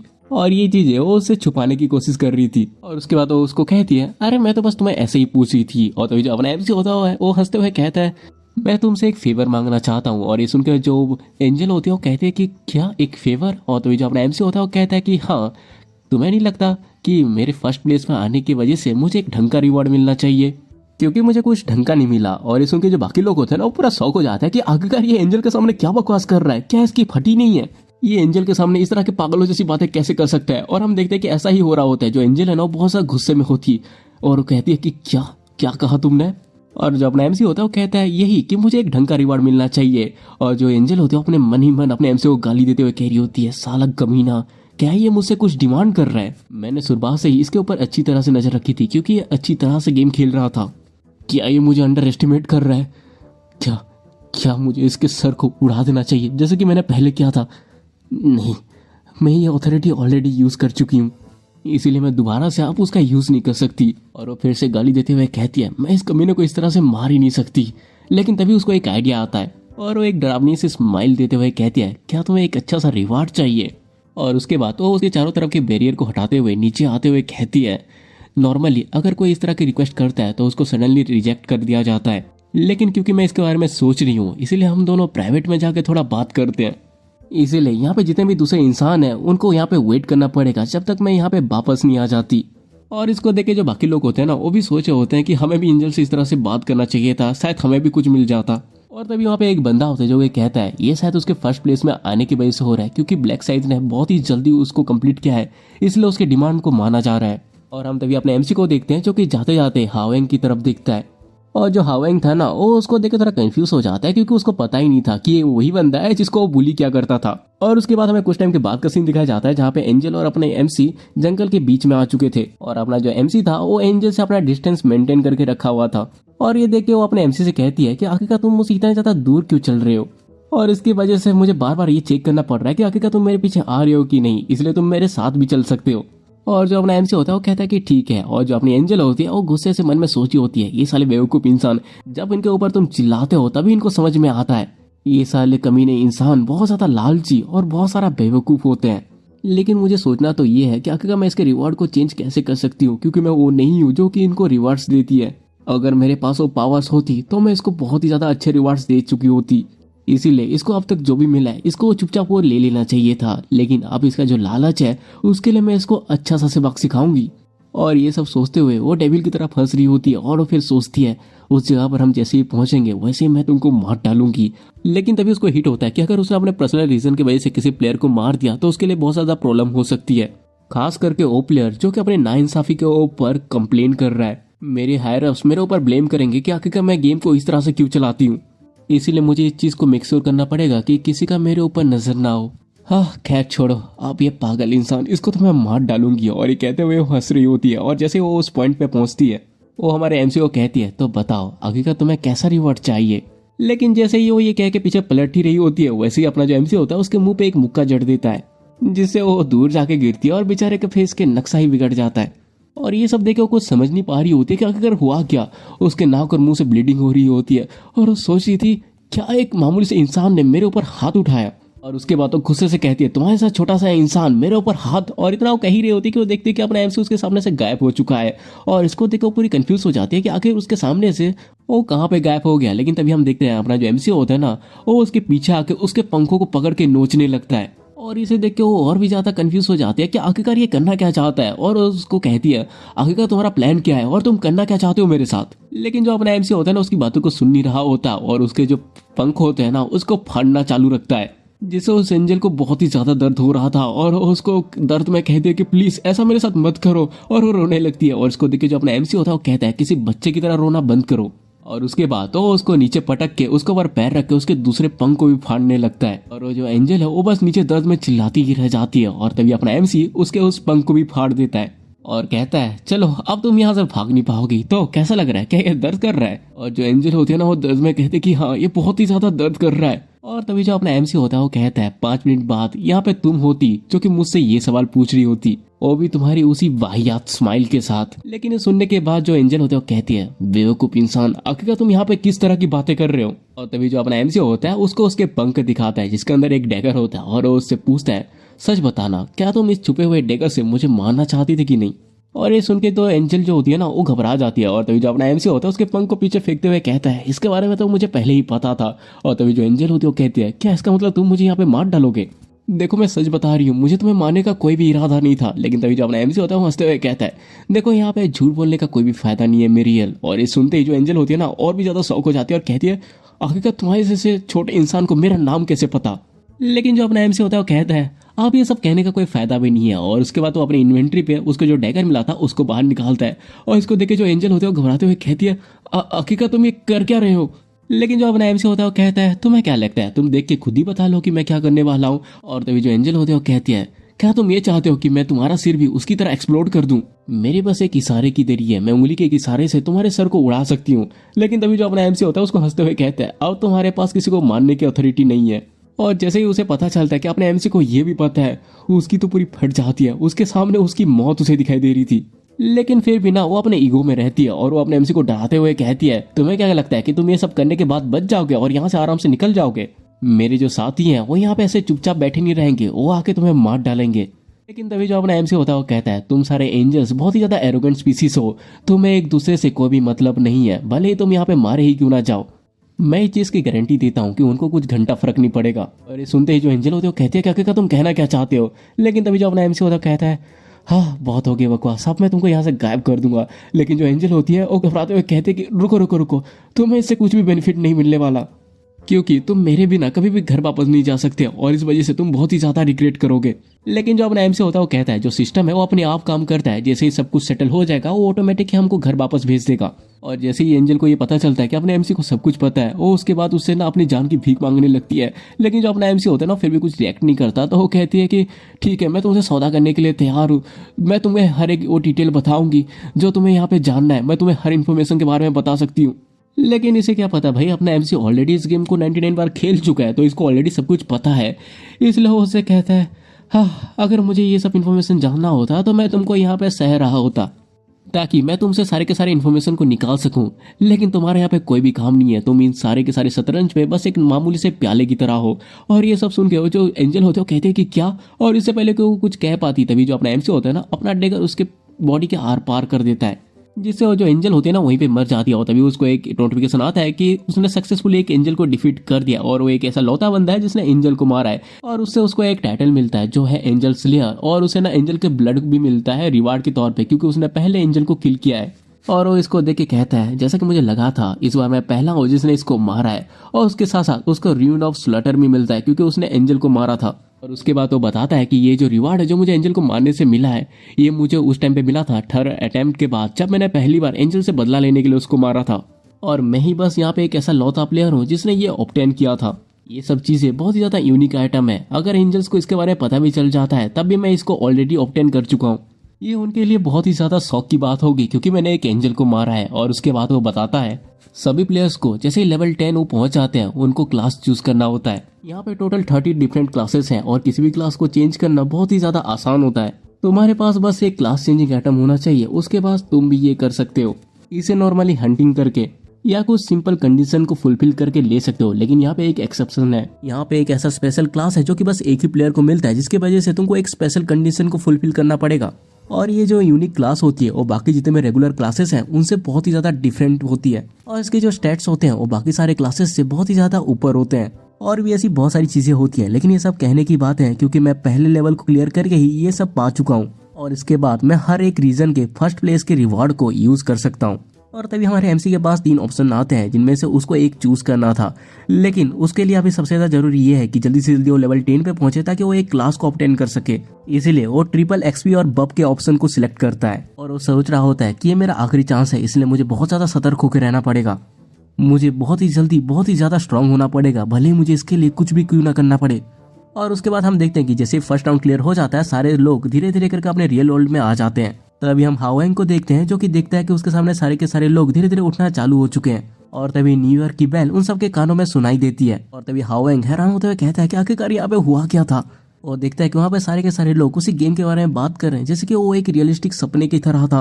और तभी जो हाओएंग होता है ना, वो अपने फोन के टाइम को देखता है और वो पूरा शौक होते हुए कहता है ये तो उतना ही टाइम है जितना टाइम मैंने उस गेम के अंदर बिताया था। और तभी वहाँ पे उसके दोस्त भी उठते हैं और वो कहते हैं हाओएंग क्या मैं बेहोश हो गया था। और जो अपना हाओएंग होता है वो कहता है कि हाँ हम सभी हो गए थे। और दूसरा जो दोस्त होता है वो कहता है कि क्या हम सभी हो गए थे, मैंने बहुत ही ज्यादा वाहियात सा सपना देखा। और तभी जो हाओएंग होता है वो कहता है कि मुझे नहीं लगता कि ये किसी तरह का सपना था, ये सब पूरी तरह से रियल था और हमने सच में पहले राउंड में गॉब्लिन्स को मारा है। और उसके बाद हमें अगले महीने के पहले हफ्ते में फिर से हमें सेकंड राउंड को कंप्लीट करने के लिए जाना पड़ेगा। और तभी उसकी नजर ना उसके सामने पड़े हुए एक आदमी की तरफ जाती है जो कि मर चुका था। और इसको देख के वो कहता है कुछ लोग ऐसे भी हैं जो कि अभी तक उठे नहीं है। और तभी उनका ध्यान उनके तीसरे दोस्त की तरफ जाता है जो कि मर चुका था। और उसको चेक करके कहता है कि इसकी तो सांसें नहीं चल रही, नहीं ऐसा नहीं हो सकता। और इसे देख के वो लोग बहुत ज्यादा शौक हो जाते हैं और घबराने लगते हैं। उनको पता चल जाता है कि ये कोई सपना नहीं था बल्कि सच था। इसका मतलब हमें जो लग रहा है कि ये सारे के सारे लोग अभी तक उठे नहीं, ये लोग कभी उठ नहीं सकते, ये सारे के सारे लाशें हैं, ये मर चुके हैं उसके अंदर। इसका मतलब उसके अंदर से बस आधे ही लोग सरवाइव कर पाए, बाकी सब मर चुके हैं। और हम तभी हाओएंग को देखते हैं जो कि कांपते हुए कहता है इसका मतलब जो सेकंड राउंड है वो भी ऐसा ही होगा। और वो सोचा होता है मतलब ये तो पूरा ऑसम है। और हम देखते हैं कि जो हाओएंग है ना एक तरह से साइकोपैथ की तरह लग रहा होता है। और वो सोचा होता है इसका मतलब कि जो लोग गोल्डन स्पून के साथ पैदा होते हैं, जिनका मुंह हमेशा भरा हुआ रहता है, उसको भी हमारे साथ जीना होगा। इसका मतलब अभी किसी भी तरह की अनइक्वालिटी पे हमें रोने की जरूरत नहीं है। अब से ये दुनिया इसका मतलब किसी के लिए भी अनफेयर नहीं रहेगी। और उसके बाद वो अपने दोस्तों से कहता है तुम्हें ज्यादा चिंता करने की जरूरत नहीं है, अब से हमें इस तरह ही सरवाइव करना पड़ेगा, इसलिए तुम इसके बारे में ज्यादा मत सोचो। लेकिन तब वही उसका एक दोस्त ना बहुत ज्यादा डरते हुए ना रोते हुए कहता है ये कितना अनफेयर है, हमने अभी तक अपनी जिंदगी भी नहीं जी और हम यहाँ पे मरने वाले हैं। लेकिन जो हाओएंग होता है वो कहता है ऐसी बात नहीं है, यहाँ पे बस हम ही ऐसे सिचुएशन में नहीं है, यहाँ पे सभी ऐसे सिचुएशन में है। और तभी उसका जो दूसरा दोस्त होता है ना वो टकला वाला, वो कहता है कि देखो तुमने अपनी पूरी की पूरी जिंदगी एक गुंडे की तरह बिताई है, इसलिए तुम्हें बिल्कुल भी नहीं पता कि किसी को खोना कैसा होता है। और अभी मुझे तो बहुत कुछ करना है। लेकिन तभी वो देखता है कि जो हाओएंग है ना वो किसी को ढूंढ रहा है। और वो कहता है कि आखिरकार तुम किसे ढूंढ रहे हो। और जो हाओएंग होता है वो कहता है आखिरकार वो कमीना कहाँ पे गया। और वो जो टकला होता है वो कहता है अच्छा तो तुम क्या अपने वो पर्सनल स्लेव को ढूंढ रहे हो। तभी जो हाओएंग होता है वो कहता है कि मैं पक्का श्योर हूँ कि मैं बेहोश होने से पहले उसकी आंखों पे देखा था, या शायद ऐसा भी हो सकता है कि उसने फर्स्ट राउंड को क्लियर ही ना किया हो और वो वहीं पे ही मर चुका हो।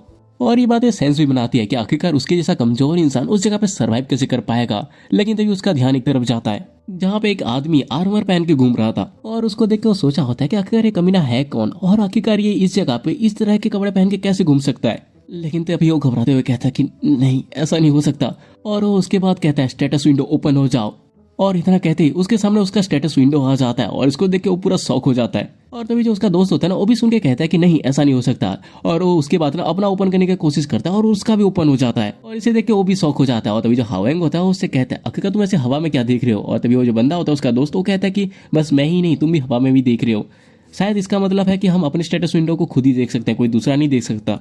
और इसका मतलब ये है कि वो लोग ना रियल लाइफ पे भी अपने जो स्टैट्स है उसका यूज कर सकते हैं और वो अपने एटम को बाहर निकाल सकते हैं। और तो जो हाओएंग होता है ना वो अपने स्टैट्स को चेक करने के लिए नीचे से एक पत्थर उठाता है और उसको जोर से दबाता है, जिससे जो पत्थर होता है ना वो रेत में बदल जाती है। और इसको देख के ना वो हंसते हुए कहता है ये तो बहुत ही ज्यादा ऑसम है। और उसके बाद हमें न्यूज़ का सीन दिखाया जाता है जहाँ पे न्यूज़ में इसी बारे में बताया जा रहा होता है कि 10,000 लोग अचानक से बेहोश हो गए और एक ऐसी औरत आई थी जिसने एंजल का कॉस्ट्यूम पहना था और उसके एक हाथ के इशारे में ही वहाँ पे एक ब्लास्ट हो गया जहाँ पे वहाँ पे भगदड़ हो गई और बहुत सारे लोग वहाँ से गायब हो गए। और जब वो लोग वापस आए तो बहुत सारे लोग वहाँ पे मरे हुए मिले थे। और ये सारे के सारे न्यूज पूरे के पूरे इंटरनेट में ही फैल चुकी होती है, जहाँ पे लोग अलग अलग थ्योरीज दे रहे होते हैं कि शायद ये किसी तरह के ड्रग्स की वजह से हो सकता है या क्या ये कहीं तो अप्रैल फुल डे तो नहीं है। और इस तरह के बहुत सारे थ्योरीज दे रहे होते हैं लोग। और इन सब की बातों को अपना जो एमसी होता है वो पढ़ते हुए अपने घर की तरफ जा रहा था और वो सोच रहा होता है इन सब की शुरुआत हो चुकी है और ये तो बस अभी स्टार्टिंग है। और तभी वो थोड़ा आगे जैसे ही जाता है वो देखता है एक शॉप के अंदर टीवी में वही न्यूज चल रहा था और उसको देख के वो कहता है अभी तो बस मौत के आर्टिकल्स आना चालू ही हुए हैं, इसके बाद तो बहुत कुछ होने वाला है। लेकिन इसमें जिसकी रियल प्रॉब्लम है वो तो कहीं और ही बैठा है। और ये बात भी सच है कि यहाँ पे जितने प्लेयर्स हैं वो अपने स्टैट का यूज रियल वर्ल्ड में भी कर सकते हैं और यहाँ पे अभी भी कोई इतना हाई लेवल का प्लेयर नहीं है, तो मुझे लगता है कि मुझे ज्यादा मेहनत करने की जरूरत नहीं पड़ेगी। लेकिन जैसे जैसे यहाँ के जितने प्लेयर्स हैं उनके लेवल बढ़ती रहेंगी वो सारे के सारे एक खतरनाक एंटिटी में बदल जाएंगे। और उस टाइम पे भले कितना मॉडर्न वेपन ही क्यों ना हो या तो उनके सामने कोई मिलिट्री ही ना हो और लोग प्लेयर्स का सामना बिल्कुल नहीं कर पाएंगे। अभी तो ऐसे बहुत सारे ह्यूमन वेपन पैदा होने वाले हैं जिनको कि कंट्रोल करना बहुत ही ज़्यादा मुश्किल है, लेकिन मेरा ऐसा कोई भी प्लान नहीं है चुपचाप यहाँ पे बैठ के उनको ये सब तबाह करते हुए देखने का। लेकिन अगर मैं इसको इस तरह से जाने देता हूँ तो इस बार 20th लेवल पे जाने से पहले ही ये धरती पूरी तरह से बर्बाद हो जाएगी और पहले से ही बदतर हालत में आ जाएगी।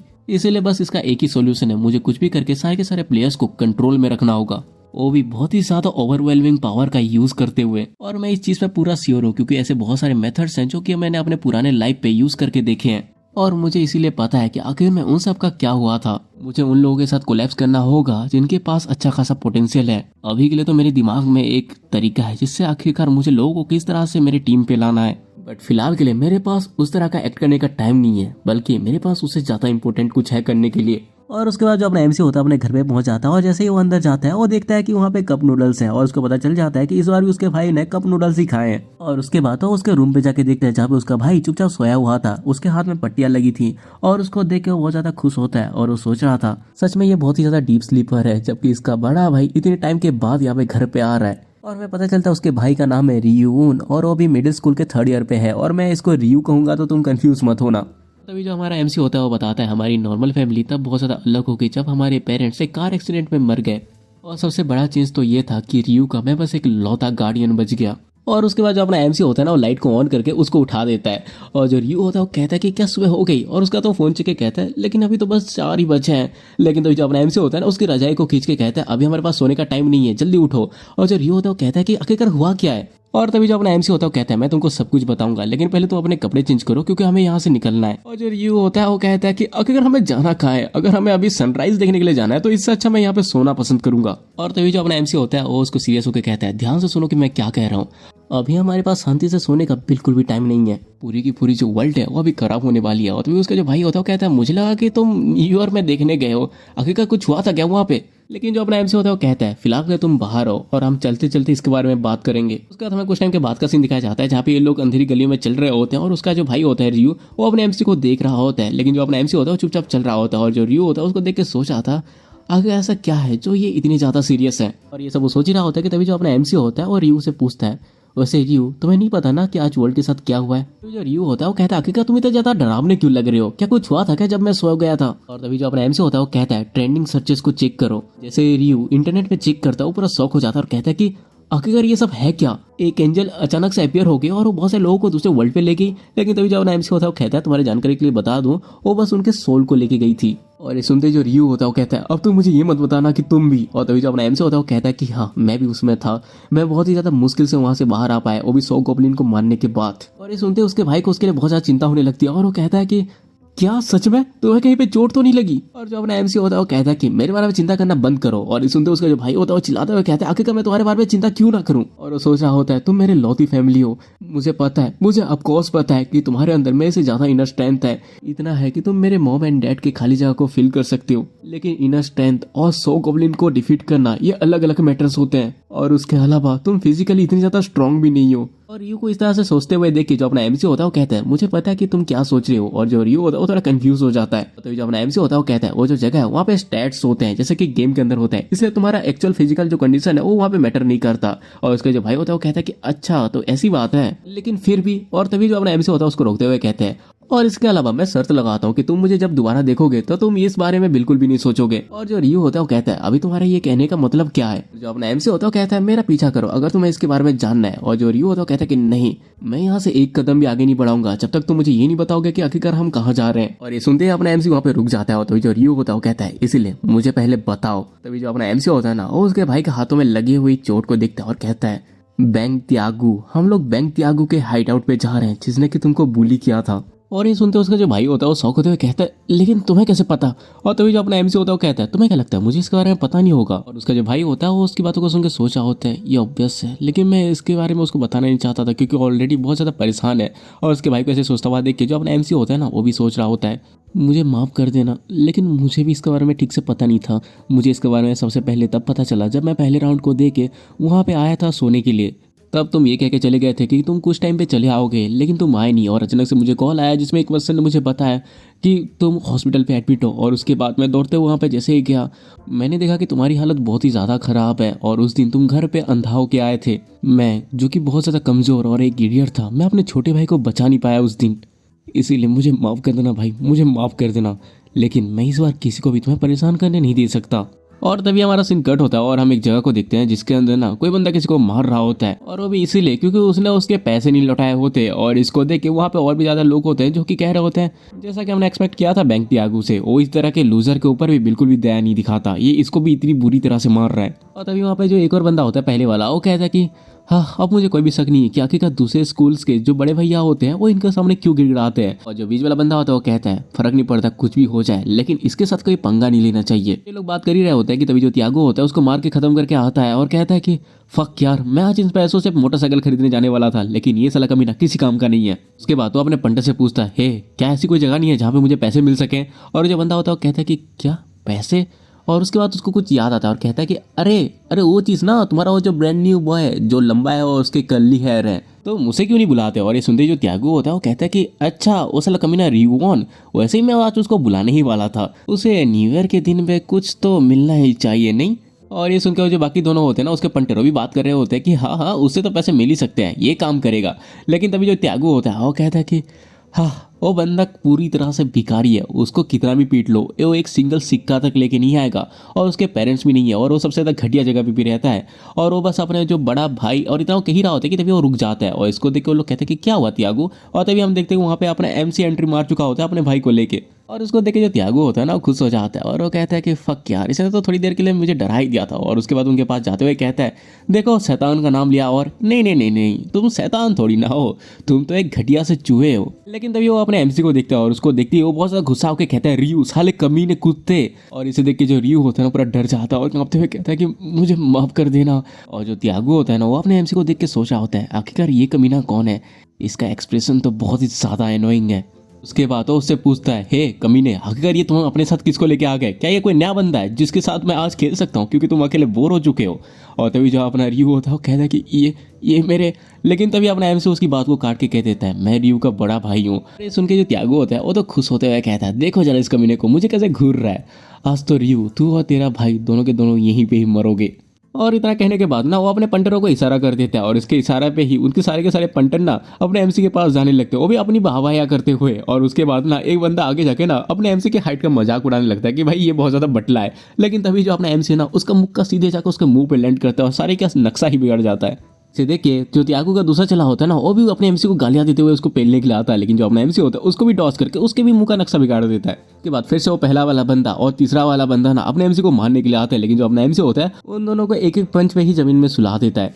इसे देख के जो त्यागो होता है ना वो हंसते हुए सोचा होता है ये तो बस एक नर्ड है, लगता है ये कहीं से थोड़ी बहुत बॉक्सिंग सीख के आ चुका है, लेकिन शायद इसको ये नहीं पता कि ये सारी स्किल्स मेरे सामने कुछ भी नहीं है। और उसके बाद चलते हुए आता है और हंसते हुए कहता है हे वन ह्यूंग, ऐसा लग रहा है कि तुम इस तरह की एक्टिंग इसलिए कर रहे हो क्योंकि तुम कहीं से थोड़ी बहुत बॉक्सिंग सीख के आ गए हो, लेकिन शायद तुम वेट क्लास के बारे में सीखना भूल ही गए। लेकिन जो अपना MC होता है हंसते हुए कहते हैं अरे तुम मेरी बात छोड़ो, शायद तुम आज न्यूज़ देखना भूल गए। और जो अपना त्यागो होता है वो कहता है कि क्या न्यूज़। और उसके बाद ना सीधा अपने MC के ऊपर हमला कर देता है, लेकिन जो अपना MC होता है उसको डॉज कर लेता है। और इसी तरह से त्यागो उसके ऊपर बहुत सारे अटैक करता है, लात घुसे मारने की ट्राई करता है, लेकिन जो अपना MC होता है ना उसके हर एक अटैक को डॉज कर रहा होता है। और इस तरह से उससे लड़ते लड़ते जो त्यागो होता है ना बहुत ज़्यादा थक चुका होता है और सोचा होता है आखिर कुछ तो गड़बड़ है यहाँ पे, आखिर मैं इसके ऊपर एक अटैक कर क्यों नहीं पा रहा। और तभी जब अपना MC होता है वो कहता है अगर तुमने न्यूज़ देखा होता तो तुम कभी इस तरह से नहीं आते। और उसके बाद में वो अपने हाथों में पावर को एक्टिवेट करके सीधे उसके मुंह का नक्शा ही बिगाड़ देता है और कहता है और तुम्हें पता होता कि आखिरकार मेरे जैसा प्लेयर क्या कर सकता है। और ये सुन के जो अपना त्यागो होता है गुस्से करता है साले कमीने, और उसके बाद फिर से हमला करने के लिए आता है, लेकिन वो तभी देखता है कि अपना MC उसके सामने से गायब हो चुका है। और तभी त्यागो को कुछ महसूस होता है अपने पीछे, और वो जैसे पीछे पलटता है वैसे ही अपना जो MC होता है ना उसके मुंह पे एक और पंच जड़ देता है। और इसको देख के जो त्यागो होता है वो जब गुस्सा होकर कहता है साले कमीने, और वो ये कह ही रहा होता है कि तभी वो दिखता है कि उसका एक दांत टूट गया है। और इसको देख के वो बहुत ही ज़्यादा गुस्सा हो जाता है और चिल्लाते हुए कहता है साले कमीने, मैं तुमको आज मार डालूंगा। और उसके बाद तो फिर से अपने MC के ऊपर पंच मारता है, लेकिन जो अपने MC होता है ना उसको डॉज करके उसके हाथ को पकड़ लेता है और उसके फेस में लगातार पंचेस मारते रहता है। और इसको देख के त्यागो के जो चेले होते हैं ना वो भी भरोसा नहीं कर पा रहे होते कि उनका मोटा सुअर वाला बॉस उनके सामने ही कुत्तों की तरह मार खा रहा है।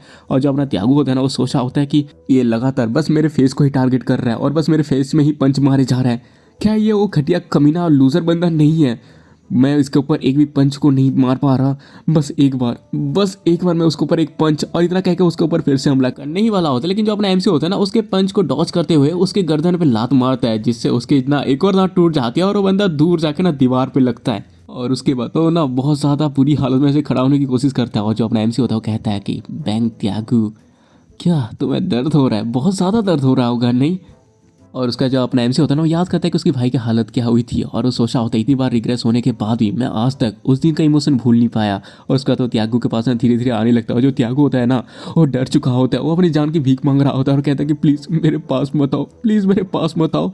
लेकिन जो अपना एमसी होता है ना उसके पास जाकर उसके हाथ को आराम से पकड़ता है और एक डेविड से स्माइल देके कहता है तो फिर तुम्हें मेरे भाई से पंगा नहीं लेना चाहिए। और जो त्यागू होता है वो कुछ समझ नहीं पाता और तभी जो अपना एमसी होता है ना त्यागू की उंगलियां तोड़ देता है, जिससे जो त्यागू होता है ना बहुत जोर से दर्द में चिल्लाता है। और तभी जो अपना एमसी होता है ना वो फिर से उसके दूसरे हाथ को पकड़ता है और इसे देख के जो त्यागू होता है वो कहता है कि नहीं नहीं प्लीज़ नहीं। लेकिन जो त्यागू का उंगली होता है ना उसका अपना एमसी वहाँ पे एक एक करके तोड़ता रहता है और इसको देख के उसके जितने भी चेले होते हैं ना वो डर के वहाँ से भाग जाते हैं। और यहाँ तक उसका जो भाई होता है ना वो भी त्यागू के इस दर्द को देख नहीं पा रहा होता। उसके बाद हम वापस से त्यागू और अपने एमसी को देखते हैं, जहाँ पे जो त्यागू है ना उसकी सारी उंगलियां तोड़ चुका होता है अपना एमसी। और अपना एमसी कहता है बैंक त्यागू, अगर तुमने मेरे भाई को दोबारा टच किया था तो पता है ना क्या होगा?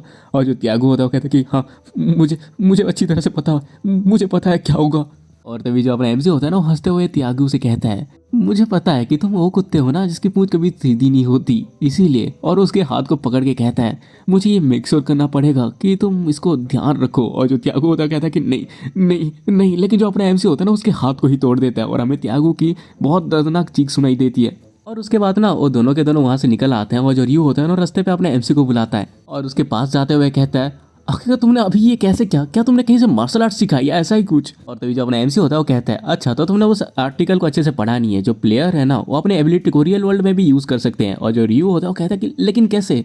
और तभी जो अपना एमसी होता है ना अपने पावर को एक्टिवेट करते हुए कहता है कुछ इस तरह से, और वो अपने खंजर को बाहर निकालता है। और इसे देख के तो रियो पूरा शॉक हो जाता है और इम्प्रेस भी हो जाता है और कहता है कि एक नाइफ, वो भी ऐसे हवा में कैसे? और जो अपना एमसी होता है वो कहता है कि बढ़िया है, क्यों, हम इस तरह से ना दूसरे वर्ल्ड से हथियार भी इस वर्ल्ड पे ला सकते हैं। और तभी जो रियो होता है वो कहता है इसका मतलब तुम वहाँ पे जो बहुत ज्यादा क्विक मूवमेंट दिखा रहे थे और त्यागू के पंचेस को डॉज कर रहे थे, क्या वो भी दूसरे वर्ल्ड की पावर थी? और ये सुनते ही जो अपना एमसी होता है वो कहता है कि हाँ ये इसीलिए क्योंकि मेरी जो एजिलिटी के स्टैट्स हैं वो 11 हैं। और इसको सुन के जो रियो होता है वो कहता है कि स्टैट्स तुम्हारा मतलब जैसे वो गेम्स में होते हैं। और अपना एमसी कहता है कि एग्जैक्टली, तुम इसको इस तरह से सोचो कि 3 नॉर्मल एक एडल्ट के लिए है तो 10 एक एथलेटिक के लिए। और उसका जो रियो होता है वो अपने एमसी से पूछता है तब क्या हो जब तुम्हारा लेवल अप हो जाए बाद में? और जो अपना एमसी होता है वो कहता है कि मुझे इसके बारे में नहीं पता क्योंकि मैं अभी तक उस लेवल पे नहीं पहुंचा कभी। और ये सब कहते हुए जो अपना एमसी होता है वो सोचा होता है ऑफ कोर्स ये एक झूठ है, मेरा कोई भी प्लान नहीं है उसे बताने की कि मैं एक रिग्रेसर हूँ, क्योंकि मैंने अपनी 11th रिग्रेसिंग पे उसको सब चीज़ें रिवील कर दी थी। लेकिन उसकी वजह से एक प्लेयर ने उसको किडनैप कर लिया था। हालांकि वो बात अलग है कि मैंने उसे बदला ले लिया था, लेकिन मैं नहीं चाहता कि मेरा जो भाई है आने वाले किसी भी प्रॉब्लम या किसी भी प्लेयर के बीच के झमेले में पड़े। सबसे पहले मेरे लिए उसे प्रोटेक्ट करना जरूरी है। और उसके बाद वो रियो से कहता है वैसे रियो क्या तुम्हें खाना खाना है कन्वीनियंस स्टोर पे? तुम भूखे हो गए राइट? और जो रियो होता है वो कहता है कि हाँ। और उसके बाद वो दोनों स्टोर के अंदर चले जाते हैं और जहाँ पे जो अपना एमसी होता है वो थोड़ा आगे जा रहा होता है। और जो रियो होता है वो कहता है कि वैसे भाई तुम वहाँ पे क्यों जा रहे हो, इंस्टेंट नूडल तो यहाँ पे है। और जो अपना एमसी होता है वो कहता है कि अरे रुको जरा मैं अभी आया। और उसके बाद ना जो अपना एमसी जाता है वो एटीएम पे अपना कार्ड डालता है और वहाँ पे सोच रहा होता है मेरी ज़िंदगी भर की सेविंग। और उसके बाद हमें वहाँ पे दिखाया जाता है जिसमें उसके पास बस 1,33,000 ही ऑन होते हैं, जिसमें से वो 33,000 निकाल लेता है। और इसको देख के जो उसका भाई होता है वो कहता है कि आखिर तुमने इतने ज़्यादा पैसे क्यों निकाले? और जो अपना एमसी होता है वो कहता है क्या मतलब कि क्यों निकाले, हमें कभी ना कभी तो इसको यूज़ करना ही था ना। और उसके बाद जो अपना एमसी होता है ना वो एक महंगे खाने वाले सेक्शन पे जाता है और कहता है कि रियो तुम्हें जो खाना है ना तुम यहाँ से चूज कर लो। और जो रियो होता है वो कहता है कि क्या यहाँ पे, लेकिन ये तो बहुत ज़्यादा महंगा है, यहाँ पे हर एक खाना 5,000 वॉन से स्टार्ट होता है। लेकिन जो अपना एमसी होता है वो कहता है कि अरे तुम्हें चिंता करने की जरूरत नहीं है, तुम्हें जो खाना है वो खाओ आज। तुम खुद ही बताओ यार तुम क्या इस न्यू ईयर पे इंस्टेंट नूडल दिखाना चाहते हो? और जो अपना रियो होता है वो कहता है कि लेकिन अगर हम इसको खाएंगे तो क्या हमारे जो डेली खर्चे हैं उसके लिए पैसे बचेंगे? और अपना जो एमसी होता है वो कहता है कि अरे तुम चिंता मत करो वो हमारे पास दोबारा आ जाएंगे। सुनते ही रियो बहुत ज़्यादा खुश हो जाता है और कहता है कि चलो फिर ये खाते हैं, रेड चिली पेस्ट पॉर्क बेली। मैं बहुत ज़्यादा वेट कर रहा हूँ इसको ट्राई करने का, चलो फिर खाते हैं। लेकिन जो अपना एमसी होता है वो कहता है कि वैसे रियो ऐसा करते हैं ना, चलो एक अच्छे से रेस्टोरेंट पे जाते हैं जो बहुत ज़्यादा फेमस हो और उसके अंदर 1U भी लेते हैं। लेकिन जो अपना रियो होता है वो कहता है कि अरे हम उसको अफोर्ड नहीं कर सकते, वैसे मैं इससे बहुत ज़्यादा सेटिस्फाई हूँ। और उसको इस तरह से खुश देख के जो अपना एमसी होता है वो सोच रहा होता है तुम बस थोड़ी दिनों तक वेट करो रियो, मैं तुमको इतने तरह तरह के मीट खिलाऊंगा ना कि तुम खाते खाते थक जाओगे। और उसके बाद वो लोग उसको खाने लगते हैं और इसको खा के जो रियो होता है ना बहुत ही ज़्यादा खुश हो जाता है और कहता है कि ये तो बहुत ही ज़्यादा टेस्टी है। और जो अपना एमसी होता है वो भी कहता है कि हाँ ये बहुत ज़्यादा टेस्टी है। और उसके बाद ना वो वहाँ से उठ के जाने लगता है। और जो रियो होता है वो कहता है तुम कहाँ पे जा रहे हो?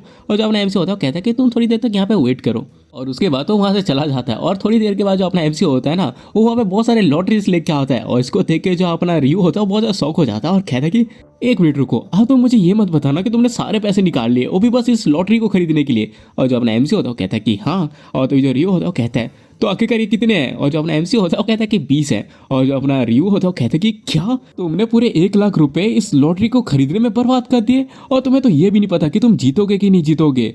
लेकिन तभी जो अपना एमसी होता है वो कहता है तुम बस वेट करो, तुम खुद ही पता लगा लोगे। जो रियू होता है वो कहता है कि आखिरकार तुम करना क्या चाहते हो और तुम इन सबको एक एक करके ऐसे मार क्यों कर रहे हो। सुनते ही जो अपना एमसी होता है वो स्माइल देते हुए कहता है तुमने क्यों पूछा, नहीं क्योंकि ये सारे के सारे विनिंग नंबर्स हैं। और उसके बाद हमारा सीन कट होता है और हम अपने एमसी और रियू को देखते हैं जो कि टेबल में बैठ के ना वो देख रहे होते हैं कि आखिरकार लॉटरी में कौन जीतने वाला है। और जो रियू होता है ना उसको देखते हुए ना बहुत सा डर रहा होता है और कहता है कि मैं पक्का श्योर हूँ कि हमारे लगने वाले, इससे अच्छा होता तो हम उन पैसों से कुछ खा लेते। और वो अपने नाखून को बहुत जोर से काट रहा होता है और इसको देखिए जो अपना एमसी होता है वो कहता है कि ओ रियू अपने नाखून को इस तरह से खाना बंद करो। और उसके बाद ना उस फोन में बताता है कि पहला लकी नंबर ये है, सेकंड लकी नंबर ये है। और ये सब देखे जो रियू होता है ना वो तो शौक होता रहता है और ऐसे कर करके हर एक लकी नंबर को बताया जा रहा होता है और यहाँ तक कि बोनस नंबर तक बताया जाता है। और इसको देखे जो रियू होता है ना वो तो पूरी तरह से शौक में पड़ चुका होता है कि आखिरकार ये क्या है। और वो चिल्लाते हुए कहता है ये तो पूरी तरह से क्रेजी है, हम ये सारे प्राइज जीत चुके हैं। और तभी जो रियू होता है वो कहता है कि भाई क्या तुम मेरे गाल में से चिमटी काट सकते हो, ये कोई सपना नहीं है राइट। और जो अपना एमसी होता है वो एक स्माइल देते हुए कहता है वो ऐसे क्या तुम चाहते हो कि ये एक सपना हो जाए। और जो रियू होता है वो कहता है कि नहीं नहीं बिल्कुल भी नहीं। और तभी जो अपना एमसी होता है वो कहता है कि देखो तुम चिंता मत करो ये कोई सपना नहीं है। और जो रियू होता है वो कहता है कि सच में ये कोई सपना नहीं है। और जो अपना एमसी होता है वो कहता है मैंने कहा ना ये नहीं है। और ये सुनते ही जो रियू होता है ना बहुत जोर से चिल्लाते हुए कहता है कि ये हम लोग फर्स्ट प्राइज जीत गए। लेकिन जो अपना एमसी होता है वो कहता है कि हे अपनी वॉइस को चुप करो यार, हमारे पड़ोसी सुन लेंगे। उसके बाद जो अपना एमसी होता है वो कहता है तुम बहुत ज्यादा हैप्पी हो क्यों। और जो रियू होता है वो कहता है कि आपको उसमें बहुत ही ज्यादा, क्या मुझे नहीं होना चाहिए। और जो अपना एमसी होता है एक स्माइल देते हुए सोच रहा होता है जब मेरा पहली बार ये आया था तब मैं भी बहुत ज़्यादा एक्साइटेड था। हालांकि ये सब चीज़ें मेरे साथ इतनी बार रिपीट हो चुकी हैं कि ये मेरे लिए एक एनुअल इवेंट की तरह है। बहुत ही जल्द इकोनॉमी में 900 मिलियन डेथ होने वाली है और इकोनॉमी नीचे गिर जाएगी और सारे प्लेयर्स के बीच में एटम की ट्रेड्स बढ़ जाएंगी। और ऑफकोर्स ये सारे जो ट्रेड्स हैं ये पैसों से ही होगा। और अपना एमसी ये सब सोच ही रहा होता है कि तभी जो रियू होता है वो कहता है मैं बिलीव नहीं कर पा रहा कि जो पहला प्लेस है उसमें 100 जेम है, आखिर ये जेम्स कितने रुपए के होंगे। और जो अपना एमसी होता है वो कहता है मैं इतना भी श्योर नहीं हूँ। लेकिन वो मन में सोच रहा होता है हाँ ये शायद इतना बड़ा जैकपॉट है कि पूरी दुनिया ही पलट देगी। और उसके बाद हमारा सीन शिफ्ट होता है और अगले दिन अपना एमसी बैंक पे जाता है और उसके अंदर जाते हुए सोचा होता है मैं यहाँ पे इतनी बार आ चुका हूँ कि मैं इस बार तो नर्वस भी नहीं हूँ।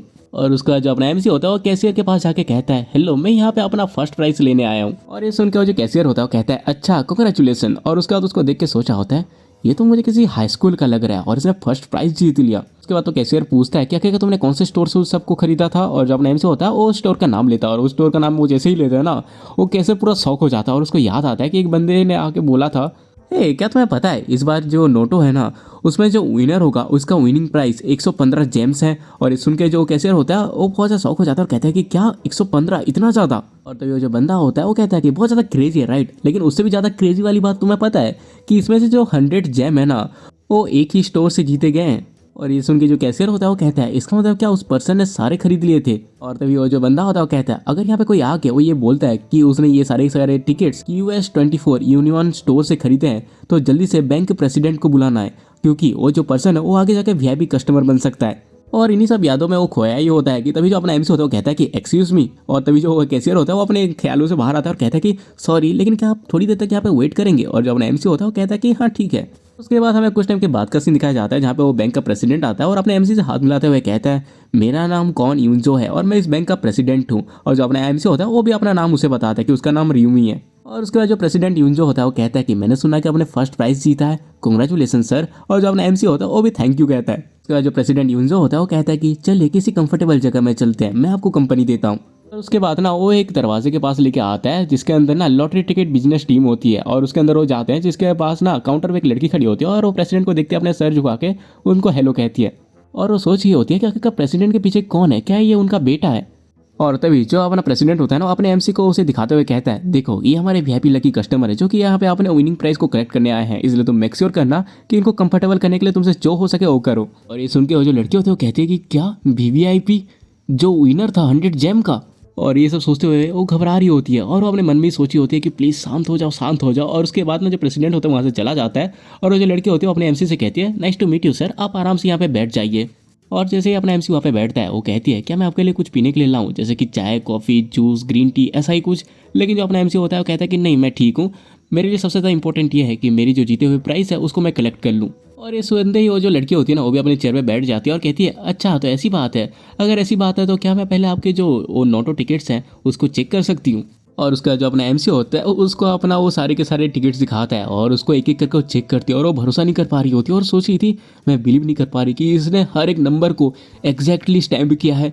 क्या इसने किसी तरह से फ्यूचर देख लिया था या ऐसा ही कुछ। उसके बाद वो अपने एमसी से कहती है कि कंफर्मेशन कंप्लीट हो चुका है, क्या आपको सारे के सारे जेम्स चाहिए। और जो अपना एमसी होता है वो कहता है कि ये सब कितने पैसे के होंगे। और जो लड़के होते हैं वो कहते हैं कि सर ये सारे विनिंग प्राइजेस ये कम से कम 22.5 बिलियन होंगे। और उसका हमारा एमसी में बताता है कि सारे टैक्स वैक्स ला के मेरे पास 15 बिलियन आ गए। और उसके बाद जैसे ही मुझे पैसे मिल गए हर एक चीज़ स्मूथली जाने लगी। सबसे पहले मैंने हम दोनों के लिए एक नया घर देखा ताकि हम उसमें मूव हो सकें। और उसके बाद मैंने शाम को अपना एक स्टॉक अकाउंट खोल लिया क्योंकि ठीक 1 महीने के बाद जो बिटकॉइन है वो 5 गुना आगे बढ़ जाएंगे। तब मैं स्टॉक में इन्वेस्ट करने के बारे में सोच रहा हूँ। और उसके बाद हमें आज का दिन दिखाया जाता है जहाँ पे जो अपना एमसी होता है रियू से पूछता है तो रियू तुम्हें ये न्यू हाउस कैसा लगा जिसको हमने कल खरीदा, क्या तुम्हें ये पसंद है। और जो रियू होता है वो कहता है कि ऑफकोर्स मुझे बहुत ज़्यादा पसंद है, ये बहुत ज़्यादा अच्छा है।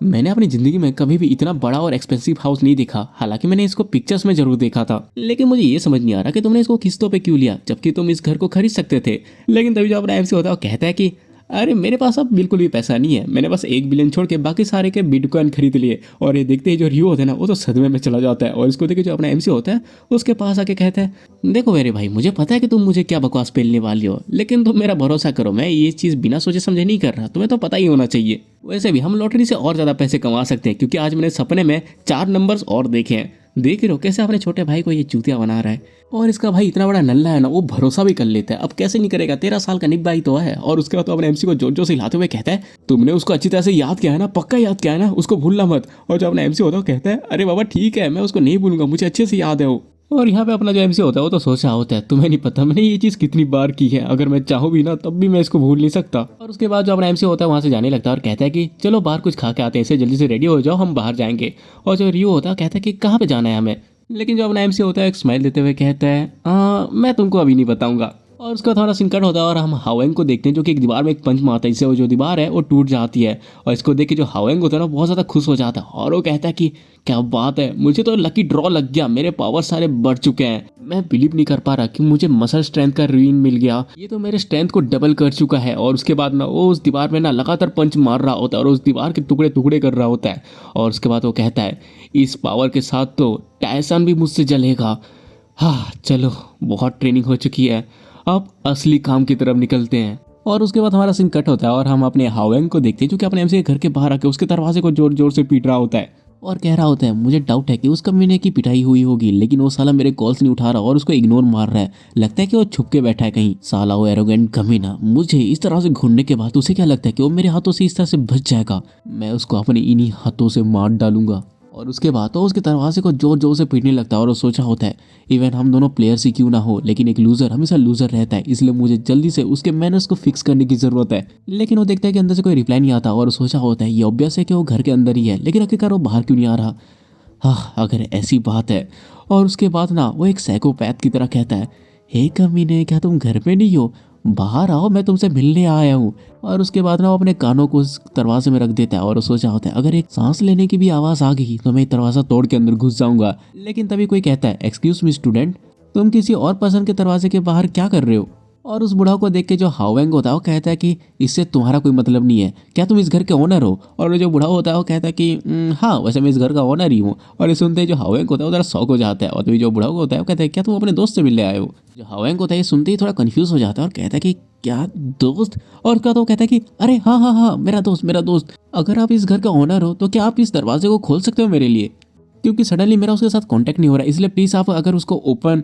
और ये वो कह ही रहा होता है कि तभी वो जो बुढ़ा होता है वो कहता है लगता है तुम्हारे दोस्त ने तुमको चूतिया बनाया क्योंकि वो रिसेंटली यहाँ से जा चुका है। और ये सुनते ही जो हावेंग होता है वो कहता है कि लेकिन कब और कहाँ पर। लेकिन वो जो बूढ़ा होता है वो कहता है कि मुझे नहीं पता। और ये सुनते ही जो हावेंग होता है ना बहुत ज़्यादा गुस्सा होता है और वो सोचा होता है साला कमीना वो यहाँ से भाग गया।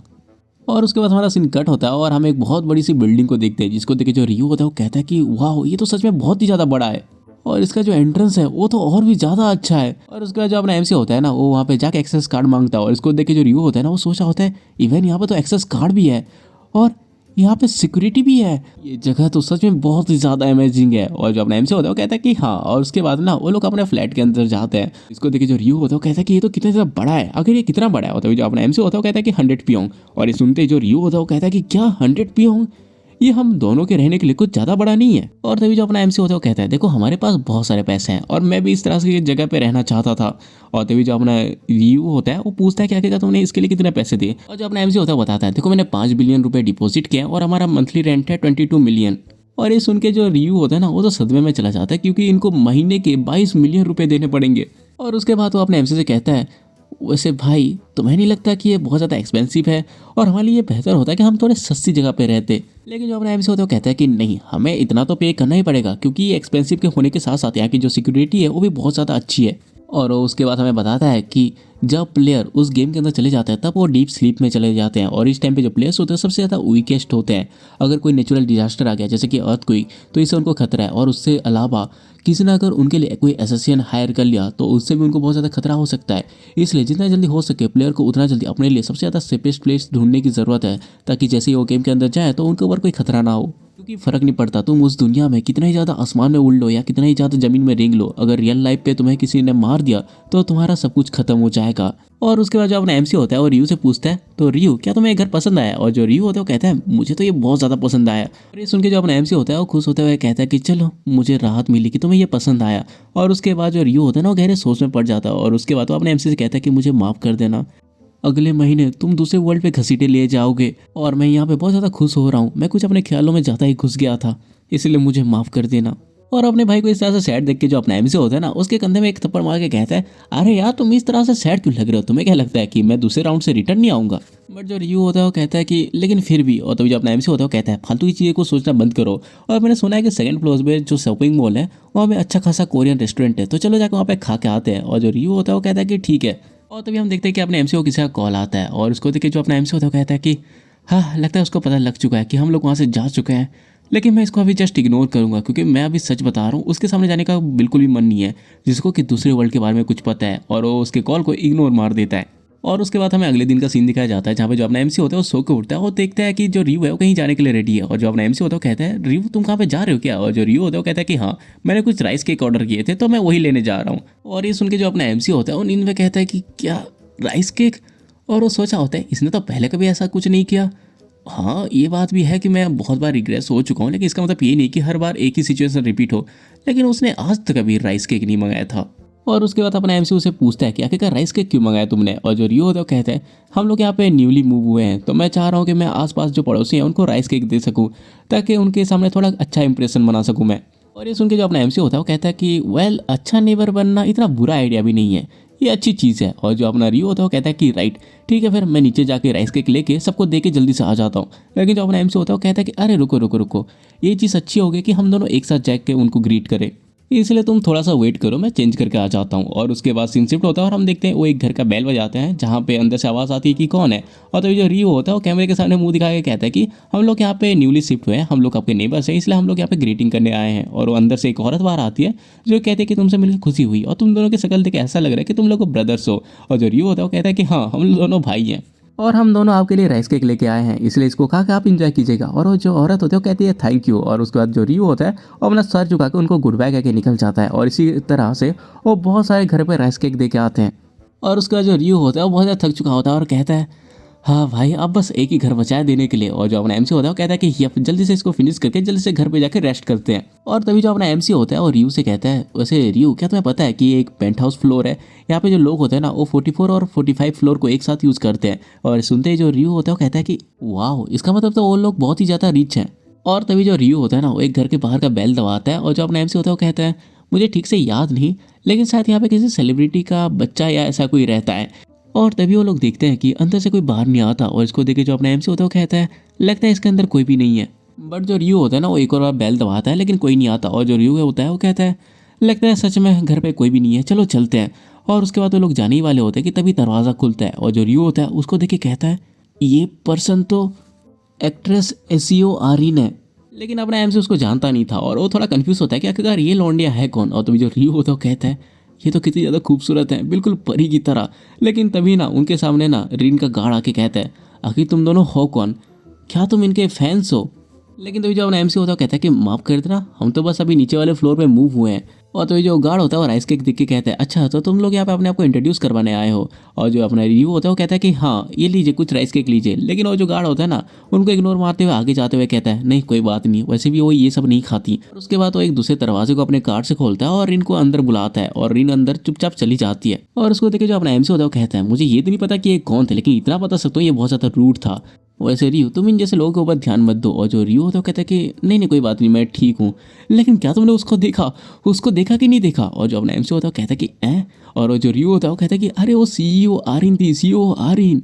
और जो अपना एमसी होता है अब ये कौन है? और उसके बाद हमें बहुत सारे न्यूज़ दिखाए जाते हैं जहाँ पे बहुत सारे एक्टर्स मर चुके होते हैं और एक एक्टर ने तो एंजाइटी के कारण उसने लीव ही ले लिया होता है। और ये सब चीज़ों को जो रीन है वो अपने फ़ोन में पढ़ रही होती है और वो सोची थी आखिरकार इस दुनिया को ये क्या हो गया। हम देखते हैं वो उसी न्यूज़ को देख रही होती है जहाँ पे एक्टर गांग मिनहो उसने लीव ले लिया था एग्जैक्टी के कारण। और तभी उसको एक मैसेज आता है जिसमें लिखा होता है आरिन क्या तुमने ये चीज़ सुनी, गॉन सियोंग सनबे मर चुके हैं। और जो रीन होती है वो कहते हैं कि हाँ मुझे पता है। और तो जो पर्सन होती है वो कहती है कि क्या तुम उनके फ्यूनरल पे जाओगी? और जो रीन होती है वो कहती है कि हाँ मुझे जाना चाहिए क्योंकि वो हमारा बहुत ज़्यादा ख्याल रखते थे।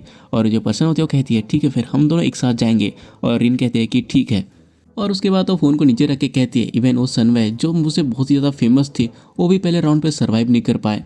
अगर ये रियून की वजह से ना होता तो आज मैं भी इस न्यूज़ में होती। आई गेस मैं भी बहुत ही ज़्यादा फेमस हो जाती है। मैं बस ये एज्यूम कर रही हूँ कि मैं भी न्यूज़ में होती अगर मैं मर चुकी होती। अगर मेरे पास स्पॉन्सर्स नहीं होते तो क्या मैं इतना दूर आ पाती?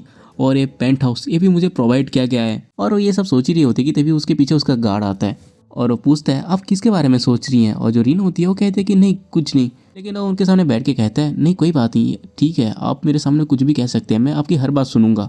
और जो रीन होती है वो कहती है मैं बस ये सोच रही थी कि आखिर ये दुनिया इस तरह से कैसे हो गई और आखिर मैं नेक्स्ट राउंड पे कैसे सर्वाइव करूंगी।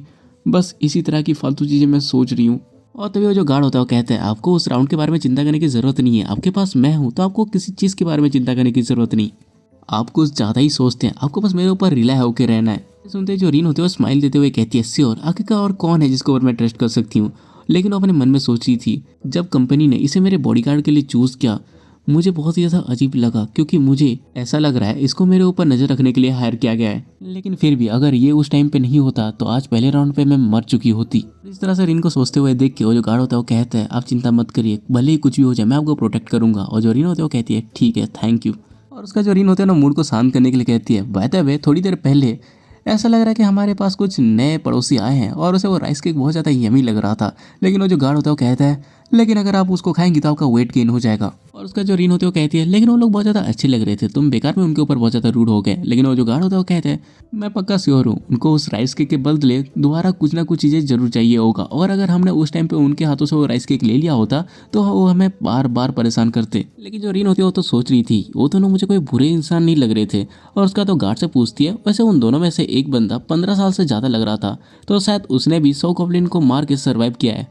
जो गार्ड होता है वो कहता है कि वेल ऐसा हो सकता है। और तभी जो रीन होती है वो कहती है इतना ज़्यादा अमेजिंग है एक ऐसा पर्सन जो कि ये सब क्रूएल चीज़ों को एक्सपीरियंस कर चुका है, वो इतना ज़्यादा शांत कैसे है। तभी वो जो गार्ड होता है वो कहता है आपने भी तो ये किया था, आपने भी तो 100 गॉब्लिन्स मारे हैं और वो पर्सन जो कि एक गॉब्लिन नहीं मार पाया वो सच में बहुत ही बड़ा इडियट है। और तभी जो रीन होती है वो सोच रही होती है भले ही किसी ने किसी तरह का क्यों ना मारा हो लेकिन उस बंदे से अच्छा किसी ने नहीं मारा जो है ब्लैक साइथ। मुझे उसको देख के गॉब्लिन्स के लिए बुरा लग रहा था, इसलिए मैं सोच रही हूँ आखिरकार वो करता क्या होगा। अगर वो मेरे साथ होगा तो सेकंड राउंड में आराम से सर्वाइव कर जाऊंगी। मैं बहुत ज़्यादा लकी हूँ कि मैं इस राउंड को सर्वाइव कर गई, लेकिन क्या मैं नेक्स्ट राउंड को भी सर्वाइव कर पाऊंगी? और उसके बाद हमें कुछ दिनों का बाद का सीन दिखाया जाता है जो होता है जनवरी 31 ट्यूसडे का दिन 11 बजे। अपना जो रियू होता है ना वो घर की सफाई कर रहा होता है तभी वहाँ पे एमसी आता है और कहता है कि रियू मैं वापस आ गया। और जो रियू होता है वो कहता है अच्छा तो तुम पैसे लेके आ गए।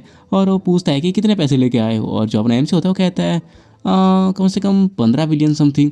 और जो रियो होता है वो कहता है कि अच्छा क्या जो बैंक वाले हैं वो तुम्हें कुछ नहीं कह रहे क्योंकि ये तुम्हारा 14वीं बार है जब तुम यहाँ पे जा रहे हो। और ये सुनते ही जो अपना एमसी होता है वो कहता है कि वेल, और वो याद करता है कि कैसे जो बैंक का प्रेसिडेंट होता है वो कहता है कि तुम फिर से आखिर तुम इस तरह लकी कैसे हो सकती हो, आखिर तुम्हारा राज क्या है। और जो अपना एमसी होता है वो कहता है मुझे लगा कि मैंने तुमको पिछले हफ्ते कहा है, ये मेरे सपने में आया था। और ये सुनते ही वो जो बैंक का प्रेसिडेंट होता है वो कहता है कितना अमेजिंग है, मैं उम्मीद करता हूँ कि खास मेरे भी ऐसे सपने आए। और ये सब याद करके जो अपना एमसी होता है ना वो थोड़ा सा परेशान जैसा दिख रहा होता है क्योंकि वो कुछ कह भी तो नहीं सकता इसे। और तभी जो रियो होता है वो कहता है एनीवे उसको छोड़ो, क्या तुम इस बार भी सारे पैसे बिटकॉइन में लगाने वाले हो? और जो अपना एमसी होता है वो कहता है कि हाँ, क्योंकि ये पैसे जल्द ही 115 बिलियन में बदल जाएंगे। और तो जो रियो होता है वो कहता है वैसे भाई क्या हम इसको बेच नहीं सकते, क्योंकि मुझे डर लग रहा है कि इसका वैल्यू डाउन हो जाएगा। लेकिन जो अपना एमसी होता है वो कहता है कि नहीं, अभी नहीं। वैसे भी रियो, तुम्हें चिंता करने की जरूरत नहीं है, मैं हूं ना, मैं इस सबका ख्याल रख लूंगा। इसे चलो कुछ खा के आते हैं। और उसके बाद वो रेस्टोरेंट पे जाके खाना खाते हैं और रात को अच्छी खासी शॉपिंग करके आते हैं। और उसके बाद हमें रात के 11:55 को दिखाया जाता है, जहाँ पे जो अपना एमसी है वो बेड पे लेटा हुआ था और उसके हाथ को पकड़ के रियो बैठा होता है और कहता है भाई तुम सच में जिंदा वापस तो आओगे ना?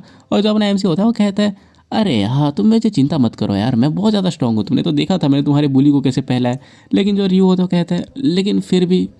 लेकिन जो अपना एमसी होता है ना उसके सर को सहलाते हुए कहते हैं अरे तुम मेरी चिंता छोड़ के तुम खुद थोड़ी सी नींद ले लो, मैं पक्का बताता हूँ कि जब तुम्हारी आंखें खुलेगी तब तक मैं भी उठ चुका हूँगा। और उसके बाद जो अपना एमसी होता है ना वो गेम के अंदर आ जाता है और वो देखता है कि वहाँ पे एक एक करके सारे प्लेयर्स आ जाते हैं। और जैसे ही वो लोग यहाँ पे आते हैं ना वो लोग बात करने लगते हैं। कोई कह रहा होता है कि हम यहाँ पे फिर से आ गए, तो कोई एक लड़की कह रही होती है कि नहीं फिर से नहीं, अब मुझे फिर से नहीं आना था। और एक बंदा तो कह रहा होता है आखिर ये कौन सी जगह है, पहले राउंड पे तो ये वाली लोकेशन नहीं थी। और तभी वहाँ पे एक लड़की शौक होते हुए कहती है अरे वो पर्सन, वो तो फर्स्ट रैंक वाला है जो कि पिछले राउंड पे फर्स्ट रैंक पे आया था। और हम देखते हैं कि वो अपने एमसी की बात कर रही थी। और अपना एमसी देखता है कि हर कोई उसी के बारे में बात कर रहा है और वो सोच रहा था ऐसा लगता है कि लोगों ने मुझे पहचान लिया, हाँ इसी वजह से ये लोग मेरे से डिस्टेंस बना के रख रहे हैं। और उसके बाद वो चारों तरफ देख के कहता है ऐसा लग रहा है कि हर कोई यहाँ पे आ चुका है, इसका मतलब वो आती ही होगी। और तभी वहाँ पे एक एंजल अपीयर होती है और वो कहती है तुम सब यहाँ पे आ गए, क्या बात है। और इसको देख के जो लोग होते हैं वो बात करने लगते हैं। कोई कह रहा होता है कि ये तो वो एंजल नहीं है। और जो लड़के होते हैं वो कहते हैं कि हाँ ये डिफरेंट है, आखिरकार यहाँ पे हो क्या रहा है। और तभी वो जो एंजल होते हैं वो कहती है वो एंजल जो कि फर्स्ट राउंड में तुम्हारे साथ थी उसका कुछ एक्सीडेंट हो गया इसलिए वो यहाँ पे आ नहीं पाई। और ये सुन के हर लोग बात करने लगते हैं कि आखिरकार उसके साथ क्या हो गया। और तभी वो जो एंजल होते हैं वो कहती है इतना ज़्यादा पैनिक होने की ज़रूरत नहीं है, क्योंकि आपसे तुम लोगों का ख्याल मैं रखूंगी। और वो एक डेविल से स्माइल देती है और उसके बाद अपने पंख को फैलाते हुए कहती है जबकि हर कोई यहाँ पे आ चुका है तो मैं तुमको अभी सेकंड राउंड के क्वेस्ट के बारे में बताती हूँ। और तभी हर प्लेयर के सामने उसका सिस्टम खुल जाता है और वहाँ पे उनका सेकंड क्वेस्ट आ जाता है। इसमें लिखा होता है कि तुमको 3 घंटे के अंदर जोन का रिप्रेजेंटेटिव चूज करना है। और ये सुन के जो लोग होते हैं वो बहुत ज़्यादा कंफ्यूज हो जाते हैं और वो कहते हैं हमें तो लगा था कि हमें किसी के साथ लड़ना है, लेकिन ये कैसा क्वेस्ट है। और तभी एक बंदा शौक होते हुए कहता है वेट जरा देखो यहाँ पे कितने लोग पास हो सकते हैं। वो लोग देखते हैं कि यहाँ पे ना हर कोई पास हो सकता है, कोई ऐसा फेल नहीं होगा। और इसे देख के वो जो एंजल होते हैं वो कहती है तुम सारे के सारे बहुत ज़्यादा कंफ्यूज लग रहे हो, ऐसा लग रहा है कि मुझे तुम्हें एक्सप्लेन करने की ज़रूरत है। तो उनको बताती है देखो जैसे कि तुम लोग देख सकते हो ये कोई कॉम्बैक्ट राउंड नहीं है, तुम्हें बस अपने जोन का एक रिप्रेजेंटेटिव सिलेक्ट करना है और तुम में से जो भी जोन रिप्रेजेंटेटिव बनेगा वो लोगों को फोर्स कर सकता है कुछ भी करने के लिए। तुम उसको किसी भी चीज़ के लिए फोर्स कर सकते हो, ज़मीन में रेंगने के लिए और मरने के लिए भी। तो क्या ये अमेजिंग नहीं है इस तरह की पावर मिलना? इसीलिए अब से तुम्हारे पास 3 घंटे हैं वोट देने का, तुम उसी जरिए ही अपने जो रिप्रेजेंटेटिव है उसको चूज कर सकते हो। और तभी एक बंदा हाथ उठाते हुए कहता है क्या सच में इतना ही करना है और कुछ भी नहीं करना? और तभी वो जो एंजल होते हैं वो कहती है करेक्ट, अगर तुम वोट कर लेते हो तो तुमको एक पास की तरह काउंट कर दिया जाएगा और तुम वापस अपने घर जा सकते हो। तुम समझ सकते हो कि ये काइंड ऑफ रेस्ट वाला राउंड है। और ये सुन के वहाँ पे जितने भी लोग होते हैं ना सारे खुश हो जाते हैं कि ये लोग बस वोट करके ही पास हो जाएंगे। और अपना एमसी बस चुपचाप खड़ा हुआ इन सबको देख रहा होता है। और तभी वो जो एंजल होते हैं वो कहती है ठीक है फिर तुम्हारे पास 3 घंटे है डिस्कस करने का कि आखिरकार तुम किसको जोन रिप्रेजेंटेटिव बनाने वाले हो। और उसके बाद वो वहाँ से चली जाती है और उसके जाते ही वहाँ पे टाइमर स्टार्ट हो जाता है 3 घंटे का। और जितने भी लोग होते हैं ना बात करने लगते हैं कि चलो 3 घंटे के अंदर हमें वोट करके कुछ भी करके पास करना है, इस बार का तो बहुत ही ज़्यादा औसम है, हम जल्दी से बिना मरे यहाँ से पास होकर जा सकते हैं।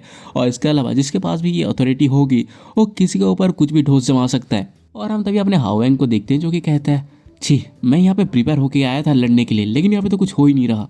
उसका दोस्त होता है वो कहता है हाओएंग चलो चलते हैं ना, वो लोग हमें जिंदा रहने को दे रहे हैं, बस हमें वोट करना है, तो आखिरकार इसमें कंप्लेन करने वाली क्या चीज़ है। तो ये जो हाओएंग होता है वो कहता है मैंने अपना सब कुछ अपने स्ट्रेंथ पे इन्वेस्ट किया है, तो आखिरकार जब मुझे इसका यूज़ करने को ना मिले तो मैं तो ऐसे कहूँगा ही ना, कितना ज़्यादा फ्रस्ट्रेटिंग है। और उसकी बातों को अपना एमसी भी सुन रहा होता है और वो कहता है उसके पास स्ट्रेंथ है, आई गेस उसको रूइन ऑफ स्ट्रेंथ मिला होगा। हाओएंग का ये रूइन वाला सिचुएशन और अभी जो भी हो रहा है ये हमेशा ऐसा ही होता है। ये सारे के सारे लोग 3 घंटे तक बस यही बात करते रहेंगे कि किसको वोट करना है, लेकिन मेरे पास अभी इससे ज़्यादा इंपॉर्टेंट कुछ है। अगर यहाँ पे मेन क्वेस्ट है तो इसका मतलब यहाँ पे सब क्वेस्ट भी जरूर होगा। और जो सेकंड राउंड है उसका सब क्वेस्ट है एक हिडन क्वेस्ट जो है क्लास सिलेक्शन, जिससे मैं एक क्लास ऑब्टेन कर पाऊंगा। और मुझे वो क्लास पाने के लिए जल्दी से लेवल 10 में पहुंचना पड़ेगा। और तभी वो देखता है कि उसके सामने एक हॉब गॉब्लिन आ रहा है और उसको देखते ही जो अपना एमसी होता है वो कहता है आ जाओ मेरे पास। और जो हॉब गॉब्लिन होता है ना वो सीधे दौड़ते हुए अपने एमसी को मारने के लिए आता है, लेकिन जो अपना एमसी होता है वो भी तेजी से उसके पास दौड़ के जाता है और उसके टुकड़े कर देता है। और तभी उसको नोटिफिकेशन आता है कि तुमने एक हॉब गोब्लिन को डिफीट किया और तुम्हारा जो करंट किल काउंट है वो 1 है और तुम्हारा जो ट्रिपल EXP बफ है वो स्टार्ट हो चुका है। और उसके बाद उसको ना बहुत ज़्यादा XP और गोल्ड मिलने लगते हैं। और तभी उसको एक और मैसेज आता है, रूइन ऑफ स्लेटर के इफेक्ट की वजह से तुम्हारे जो स्टैट्स हैं वो इंक्रीज हो चुके हैं 1% से। इसको देख के वो सोचा होता है कि बहुत ज़्यादा अच्छा आइडिया था जंगल के अंदर आके हंट करना।